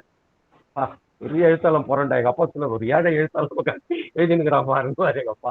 இன்னைக்கு கூட எங்க அம்மா ஒரு பேட்டி எனக்கு என் நாவல் மரப்பாலத்தை வாசித்து கதறி எழுதி அவங்க ஒரு இன்னைக்கு நான் போஸ்ட் போட்டேன் அதுல. உங்க அப்பா இதை படிக்காம போயிட்டாருடா. ஏன்னா அந்த மாதிரி எழுதிக்கிட்டே இருப்பேன் நான். அப்போ என்னன்னா இந்த பக்கம் வந்து அது கிடையாது, உங்க உள்ளத்துல இருந்து பீரிடும். அதுதான் நான் முன்னாடியே சொன்னேன். ஒரு சிகரெட்டை நல்லா கழிச்சு வச்சு சிந்திச்சுக்கணும் கூட உன்னை தட்டுறது இதெல்லாம் வேலைகள். மனம் வந்து பதப்பட்டு நுட்பமா இருந்ததுன்னா, எதை எழுத போறீங்கன்ற அறிவு உங்களுக்கு இருந்ததுன்னா மற்றதெல்லாமே கான்சியஸ் வரும். அழகு சேரும், கட்டாவும் போவோம், நாய் வரும், பூனை வரும், குதிரை வரும், சம்மந்தம் இல்லாத ஆட்கள், இதெல்லாமே தானே நடக்கும். தப்பா அதான் நான் முன்னாடியே சொன்னேன். அறிவு புற அறிவு விடவும் சப்கான்சியஸ் தான் உங்களுக்கு வேலை செய்யும். நீங்க திடப்படுத்த வேண்டியது எல்லாமே ஆழ்மனது தான். ஆழ்மனதை திடப்படுத்தணும்னாக்கா உண்மை வேணும். ஆழ்மனதை திடப்படுத்தணும்னாக்கா உண்மையான அன்பு வேணும். ஆழ்மனதை திடப்படுத்தணும்னா உண்மையான அறிவு வேணும். அதுக்கான நிறைய சேகரம் இருக்கு. அதான் நான் சொன்னேன் முன்னாடியே. நீங்க டிஷ்யூ பேப்பர் எப்படி ஒண்ணு எடுத்தீங்கன்னா இன்னொன்னு வந்துடும். அந்த செயின் வந்து ஆழ்மனம். அது வந்துகிட்டே இருக்காது. அதுக்காக வந்து பக்கமே அது பக்கம் வந்து நீங்க தீர்மானிக்க முடியாது. சில வேலைகள் தீர்மானிக்கவே முடியாது. அது வெகு காலமா எல்லாருமே சொல்லுவாங்க. பக்கங்களை நம்ம தீர்மானிக்கவும் கூடாது. அது போயிட்டே இருக்கும். நான் வந்து நினைப்பேன், ஐயோ நம்மளை பார்த்து ரொம்ப பயப்படுறாங்க, என்ன 400 பக்கம் 300 பக்கத்துக்கு மேல போகுது, எங்கேயாவது கட் பண்ணணும் அப்படின்னு நினைப்பேன். அது பெரும்பாலும் வந்து கொண்டு வந்து சேர்க்கும். ஆனா இப்ப இந்த எழுதுற 2 நாவலையும் 120 பக்கத்தை தாண்டிடக்கூடாதுன்னு நினைக்கிறேன். ஆனா அது எங்க போவோம்னு தெரியாது, தீர்மானிக்க முடியாது நம்மளால. ஆனா அது ஆசைப்படுற தூரத்துக்கு போய்கிட்டே இருக்கணும். அவ்வளவு சுவாரஸ்யமா வரும். அந்த சுவாரஸ்யம் இருந்ததுன்னா வாசகன் உங்களை அக்செப்ட் பண்ணிப்பான். எழுதுறா ஒரு 500 பக்கத்துக்கு ராத்திரி நல்லா டம் புச்சின்னு எழுதி அப்படி யாரும் எழுதவும் மாட்டாங்க. அது மாதிரி யாரும் போடவும் மாட்டாங்க. பதிப்பாளர்களே வந்து நிராகரிச்சிருவாங்க. சில வேலைகள்ல போடுவாங்க பதிப்பாளர்கள் கூட. ஆனா பக்கங்கள் வந்து ஒரு ஒரு பெரிய பொருட்டே எடிட் பண்ணணும். அப்புறமா எடிட்டிங் வந்து ரொம்ப மஸ்ட். எப்பவுமே எடிட் பண்ணணும். ஒவ்வொரு நாவல்லையும் 50 பக்கம் 60 பக்கத்தை வெட்டி எடுக்கிறதுக்கு தயங்கவே மாட்டேன். மரப்பாலத்துல அது வந்து கையெழுத்து பிரதியா எவ்வளவு வந்திருக்கும்? அது குறைஞ்சது 1200 பக்கம். 125 130 பக்கம் நான் வெட்டி எடுத்து அற்புதமான அந்த போர்ஷன் வரும். 3 காதல் வரும் அவனுக்கு. கப்பல்ல போகும்போது ஒரு காதல் இருக்கும், இப்ப சிங்கப்பூர்ல இருக்கும்போது ஒரு காதல் வரும், சயம் மரண ரயில் நடக்கிற இடத்துல ஒரு காதல் வரும். 3மே வந்து ரொம்ப ரொம்பலாம் காதலை கொடுக்காதுடா. ஒரு போதும் நல்லா காதல் கட் பண்ண. சில இடங்கள்ல எல்லாம் இது எது சம்மந்தமே இல்லாதையா இங்க வந்தாங்க, கட் பண்ண. அது மாதிரி நமக்கு நாமே எடிட்டிங் எவ்வளவு எழுதுறோமோ அவ்வளவு தூரம் எடிட் பண்ணா நம்ம கத்துக்கணும். நல்லா எழுதுறவனுக்கு எடிட்டிங் நல்லாவே தெரியும். தேவையில்லை, ஆசையா இருக்கும். இவ்வளவு அழகா எடிக்கணும், உனக்கு தேவை, வாசகனுக்கு தேவை. பாவம் அவன் சோர்வு அடைஞ்சிருவான். தூக்கி இப்படி போடுவோம். அது நம்ம கண் முன்னாடி தெரியணும். எழுதிக்கிறான் பாடுறா ஒருத்தர், நம்மளோட திட்டுவாங்க. எதுக்கு அதெல்லாம்? அதனால பக்கம், அதே நேரத்துல பக்கம். இப்ப மரப்பாலம் 500 பக்கம் நீங்க வாசிங்க. நான் இத்தனை பேர் முன்னாடி சொல்றேன், நானு வாசிங்க. வாசிச்ச பிறகு சொல்லு, இது ஏன் இவ்வளோ இதுங்க. அது மாதிரி பக்கம் ஒரு முக்கியமே கிடையாது. அது வந்து தீர்மானிக்கும். நாவல் தன்னை வடிவம் வச்சுக்கும். அது வந்து என்னை பொறுத்த வரைக்கும் ஒரு படைப்புன்றது அது ஒரு உயிர் உள்ளதுன்னு சொல்லுவாங்க. அது தன்னைத்தானே வடிவமைச்சுக்கும். நீங்க கரெக்டான கதாபாத்திரங்கள் ஒன்றும் பிக்ஸ் பண்ணிட்டீங்கன்னாக்கா அது அது அவ்வளவு எளிது கிடையாது. யாருக்கு எளிது? எழுதணும்னு ஆசைப்படுறவங்களுக்கு, எழுத்து பயிற்சி உள்ளவங்களுக்கு, எழுத மனம் உள்ளவங்களுக்கு. நீங்க எல்லாருமே அந்த மனம் உள்ளவங்க, அந்த பயிற்சிக்காக வந்திருக்கிறீங்க, ஆசைப்படுறீங்க. பாருங்க, காந்தி முருகன் வந்து சிறுகதை அமைப்பு. இப்ப வரலாற்று நாவலுக்கு போயிட்டு இருக்கிறாங்க. தபால் என்ன பண்ணி கொடுக்க போறாங்க. ஆனா அது அவங்க ஒரு அழகா அவங்க ஒண்ணு எழுதுவாங்க. அது அவங்களாண்ட ஒரு மொழி இருக்கு. அதனால அவங்க அந்த அந்த கட்ஸ் தான், அந்த துணிச்சல் தான் எனக்கு முக்கியம். நான் ஒரு வரலாற்று நாவல் எழுதுறேன் பாருங்க, சவால் தான். இது ஒரு போட்டி தான். வாசகனுக்கு நமக்கு நாமே போட்டியா இருக்கும். பாத்துக்கலாம் அப்படின்ட்டு நான் உண்மையாவே ஆசைப்படுவேன். ஏன் என்னை யாருன்னு அது இது முன்னாடி ஒரு கருத்து ஒன்று இருக்கு, விமர்சனம். அது ஒரு நாவல் விமர்சிக்கப்படுதா, ஒரு நாவல் கொண்டாடப்படுதா, அதை பத்தி. ஒரு நாவல் கொண்டாடப்படுதா, ஒரு படைப்பு கொண்டாடப்படுதா, விமர்சிக்க ஒரு கெட்ட பழக்கம். விமர்சிக்கப்படுதா, அது ரொம்ப எந்த மாதிரியான விமர்சனம்? இது சமூகத்துக்கு அவசியமான்ட்டு ஒண்ணு பண்ணிட்டேன், பாரு என் கையெல்லாம் புல்லரிக்குதுன்றானா, அந்த மாதிரியான விமர்சனமா?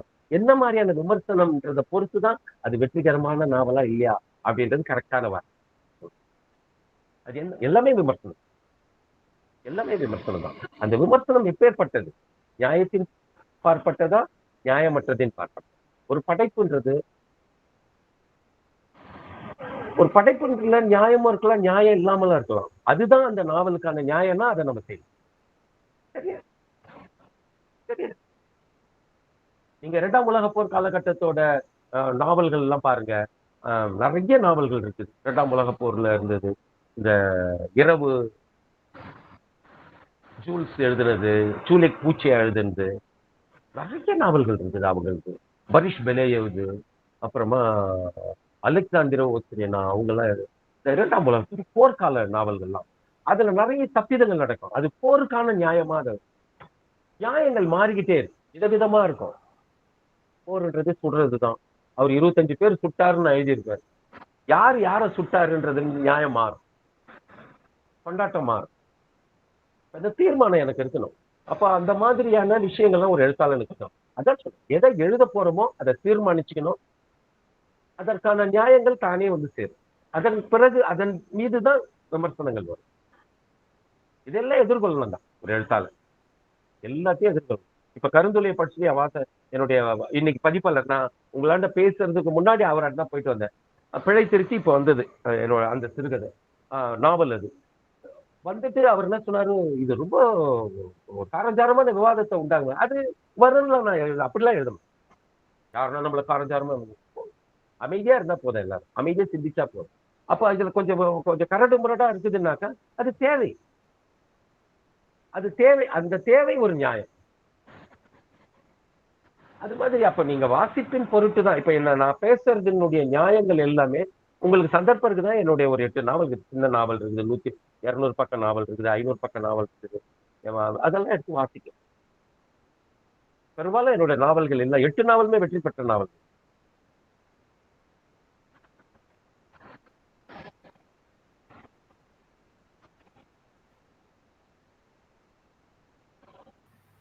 அப்ப என்னன்னா நமக்கு வந்து தைரியமா நம்ம வேலையை செய்யணும், கான்சியஸா வேலை செய்யணும். ஆனா எந்த சூழல்லையும் அழகையில விட்டுடவே,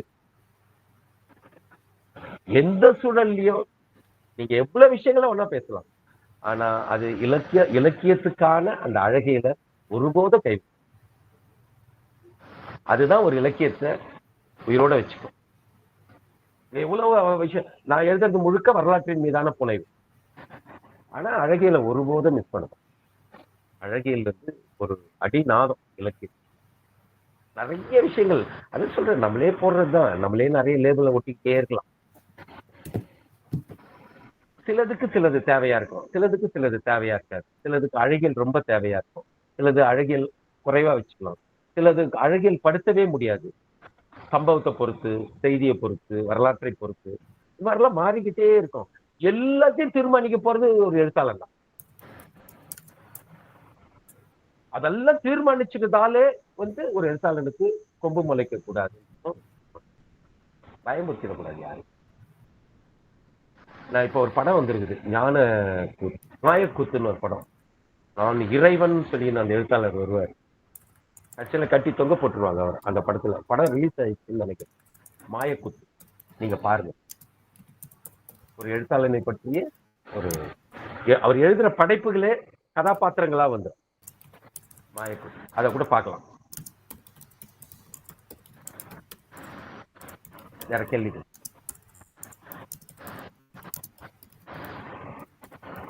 யாரோ பயங்கரமா டைப் பண்றாங்க.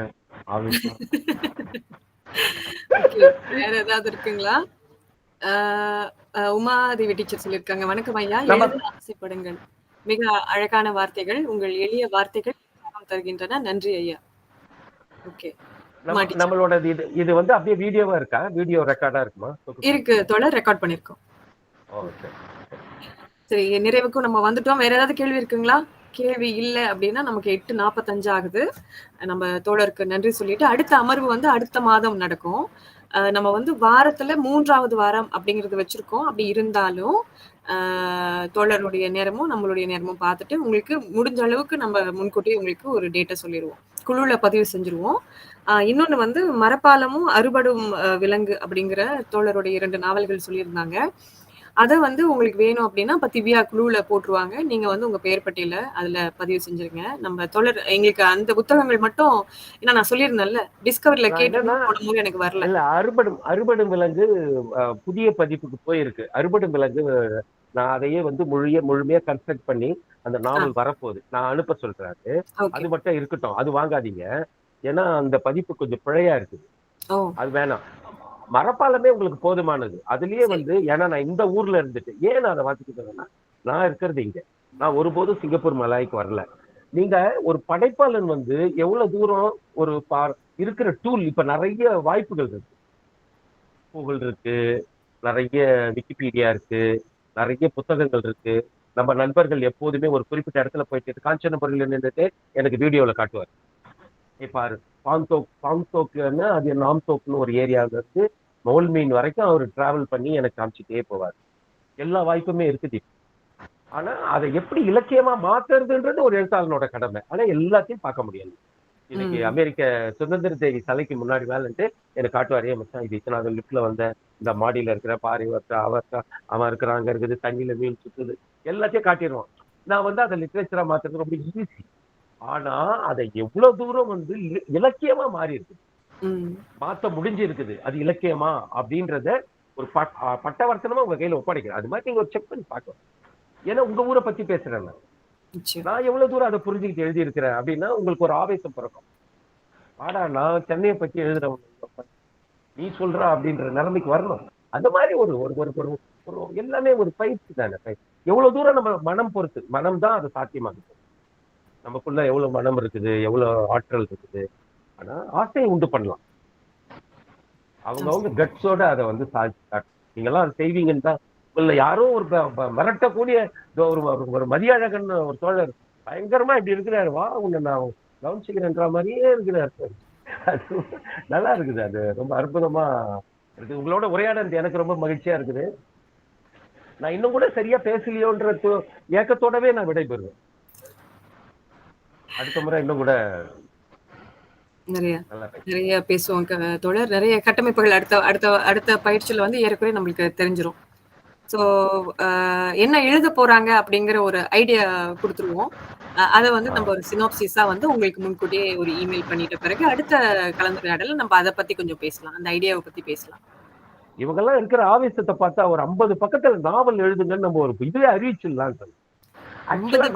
அசால்ட்டா எழுதிடுவாங்க தோழர். நீங்க வேற இல்ல நான் சொல்றேன் ஒரு 120 பக்கம் இருந்தாலே ஒரு நல்ல நாவல் உருவாகும். உலகின் ஆகச் சிறந்த நாவல்கள் எல்லாமே 90 பக்கங்களுக்குள்ளதான். முதலாசிரியன், ஜமீலா, அன்னை வயல், கிழவனும் கடலும் கிழவனும், ஓல்டு மேன் அண்ட் சி, இதெல்லாமே வந்து எல்லாமே 100 பக்கங்களுக்குள்ளதான். ஜூலியா பூச்சிக்கோட தூக்கு மேடை அதெல்லாம் வந்து அப்படி நான் கண் கலங்கி அழுவேன். நான் முதலாசிரியன் இப்போ வச்சா கூட நான் அழுவேன். அன்னை வயல் இப்போ வச்சாலும் அழுவேன். இப்ப கையை நீட்டியே இப்ப எடுப்பேன் நான். பாருங்க, நாவல் போட்டின்னு சொன்னோன்னா இங்க முனைவர் தனேஷ் சொல்லிட்டாரு 50 பக்கம் போட்டின்னா சிறப்பா எழுதிடலாம் அப்படின்ட்டாரு. அது நான் சொன்னேன், நான் அது மாதிரி வச்சுக்க கூடாது. அந்த கிட்ட வச்சுக்காதீங்க தயவு செஞ்சு. நம்ம ரூல்ல இருந்து மாறிடவே கூடாது. நாவல் என்றது குறைந்தது 100 பக்கத்தை மிக வேண்டும். எப்போதுமே எண்ணிக்கையை படைப்பு தான் தீர்மானிக்கும். நீங்க குறுநாவல் எழுத போறீங்களா, ஒரு நாவல் எழுத போறீங்களான்றது உங்க முடிவை. நீங்க ஒரு நாவல் 90 பக்கங்களை தாண்ட வேண்டும். நான் அதுக்காக தான் ஒரு உதாரணம் சொல்லணும்னு வந்தேன். இவர் அறம் படத்தோட கோபி இருக்கிறார்ல, அறம் கோபி, அவர் வந்து நத்தையை கொன்ற பீரங்கிகள் அப்படின்னு சொல்லிட்டு ஒரு நாவல் எழுதியிருக்காரு. பீரங்கிகள், ஆமா. அது எனக்கு அனுப்பி கார்த்தி, நானும் அவரை ரொம்ப நல்ல பழக்கம் உள்ள வாசிச்சுட்டு நான் அப்படியே கதறி அழுதுட்டேன். என்ன நம்ம டெய்லி ஒரு வாரத்துக்கு 10 நாளுக்கு ஒரு முறையாவது சந்திக்கிறோம், என்ன இவ்வளவு அற்புதமான ஒரு நாள் இல்ல, திடீர்னு தோணுச்சு எழுதிட்டேன். ஆனா அந்த அளவு கட்ஸோட சொல்றேன். ஒரு ஒரு ஒரு ஒரு ஒரு உதாரணத்துக்கு சொல்றேன். அது வந்து எவ்வளவுனாக்கா அது 100 பக்கத்துக்கு குறைவான ஒரு படைப்பு. ஆனா சிறப்பா இருந்து ஒரு விஷயத்த ஒரு அழகா அதுல ஒரு வாழ்வியல் அழக சொல்றேன், வேற ஒண்ணும் இல்ல, ஒரு வாழ்வியல் அழகு சூப்பரா இருக்கு. அது மாதிரி எல்லையற்றது ஆசைப்படணுன்ற ஒண்ணுதான். என்னுடைய பாவனையை நீங்க பார்த்தாலே தெரியும். அடிச்சு நொறுக்கிட்டு நாவலோட உங்களை சந்திக்கணும், வெளியிடணும், பட்டாசை வெடிக்கணும். ஆமா, நீங்க எழுதுங்க, பொன் கோயில நீங்க எழுதுங்க. போயிட்டே இருக்கு தோழர், வந்துருவேன். வாங்க வாங்க, நான் டிராஃப்ட்ல இருந்து ஒன்னும் வெளியே வரல, வந்துருவேன். தட்டுறோம் தூக்குறோம். ஓகே, என் முதல் நாவல் எழுதியுள்ளேன். முதலில் நாவல் சுருக்கம் எழுதியுள்ளேன். தட்டச்சு செய்து நண்பருக்கு அனுப்புகிறேன். 2 ஆண்டு பணி இன்னும் முழுமை பெறவில்லை. ஓகேங்க முனைவர், சிறப்பா இறங்கிருங்க. ஓ, ஆளுக்கு அதுன்னு என்னென்னமோ எழுதிட்டு தான் இருக்கீங்க. அப்போ வெரி குட், நன்றி. இப்ப எனக்குதான் பயமா இருக்குது. ஏன்னா எல்லாரும் மொத்தமா அமிச்சாங்கன்னு வச்சுக்கலாம், ஒரு 1.5 வருஷம் நான் இதுலயே இருப்பேன் பொழுது. ஏற்கனவே நான் வந்து ஒரு நாவல் போட்டி எனக்கு நடத்துறாங்க இங்க ஒரு அமைப்பு. 58 நாவல் அனுப்பிச்சிருக்காங்க எனக்கு, வாசி பதில் சொல்லுங்க. ஒவ்வொருத்தரும் 500 பக்கத்துக்கு கம்மி இல்லாம எழுதிக்கிறாங்க. என் கதி என்ன ஆயிருக்கு யோசிச்சு பாருங்க. நாங்க வந்து பக்கங்கள்ல வந்து உங்களுக்கு கொஞ்சம் பாதுகாப்பா தான் கொடுப்போம் தோழர், கவலைப்படாதீங்க. அந்த அளவுக்கு நாங்க சிரமப்படுத்த மாட்டோம். ரொம்ப ஆவேசமா பேசிட்டோம் போல, நேரா உள்ள பூந்தாங்கன்னா புக்கோட தான் வெளியே வர போறாங்க. வாழ்த்துக்கள் எல்லாருக்குமே, வாழ்த்துக்கள். நன்றி நன்றி தோழர், ரொம்ப நன்றி. நிறைய உங்களுடைய பகிர்வுகள் வந்து எங்களை அங்கன்னு கொஞ்சம் பறக்க விட்டது. அது மட்டும் இல்ல, இதெல்லாம் ஒரு பெரிய நாவல்ங்கிற ஒரு பெரிய ஒரு பிரம்மை இருந்தது இல்லையா, அதெல்லாம் ரொம்ப கடினம் அப்படிங்கறதெல்லாம் யோசிச்சு நீங்க ஆசைப்பட வச்சிட்டீங்க எங்களை அப்படின்னு தான் சொல்லணும். அதை நாங்க எங்கேயோ வச்சிருந்தோம், அதுல கீழே இறக்கி ஒரு ஆசைக்குள்ளாக வச்சு எங்களை இப்ப நகர்த்துறது தான் அப்படின்னு சொல்லலாம். ரொம்ப ரொம்ப நன்றி. அடுத்த அமர்வுல அவசியம் பேசுவோம் தோழர். நான் பானுஷாட்ட சொல்லி உங்கள்கிட்ட நேரம் நம்ம எல்லாம் பேசிட்டு பிறகு சொல்றேன். அதே வழியில குழுவுல வந்து நம்ம வந்து ஒரு 3-4 நாள்ல தோழரையும் இணைச்சிருவோம். அதுக்குள்ள நம்ம வந்து நம்மளுடைய கட்டமைப்புகளையும் பேசிடுவோம். பேசிட்ட பிறகு குழுவிலையும் அவங்க நம்மளுடைய இயங்குகின்ற ஒவ்வொரு விஷயங்களையும் பார்ப்பாங்க. நீங்களும் வந்து அவர்கிட்ட பேசலாம், அதனால சிக்கல் இருக்காது. நம்மளுடைய பயிற்றுனர் வந்து விடை பெற்றுவாங்க. தயவு செஞ்சு நீங்க இருங்க, இன்னொரு 5-10 நிமிஷத்துல நம்ம விடை பெற்றுவோம். ஏன்னா சில விஷயங்கள் வந்து உங்களுக்கு குழு நடவடிக்கையும் நம்ம சொல்ல வேண்டியது இருக்கு. அதனால தொடர் உங்களுடைய நேரத்துக்கு ரொம்ப ரொம்ப நன்றி. நம்ம மீண்டும் அடுத்த மாதத்துல சந்திச்சிருவோம். ரொம்ப நன்றி.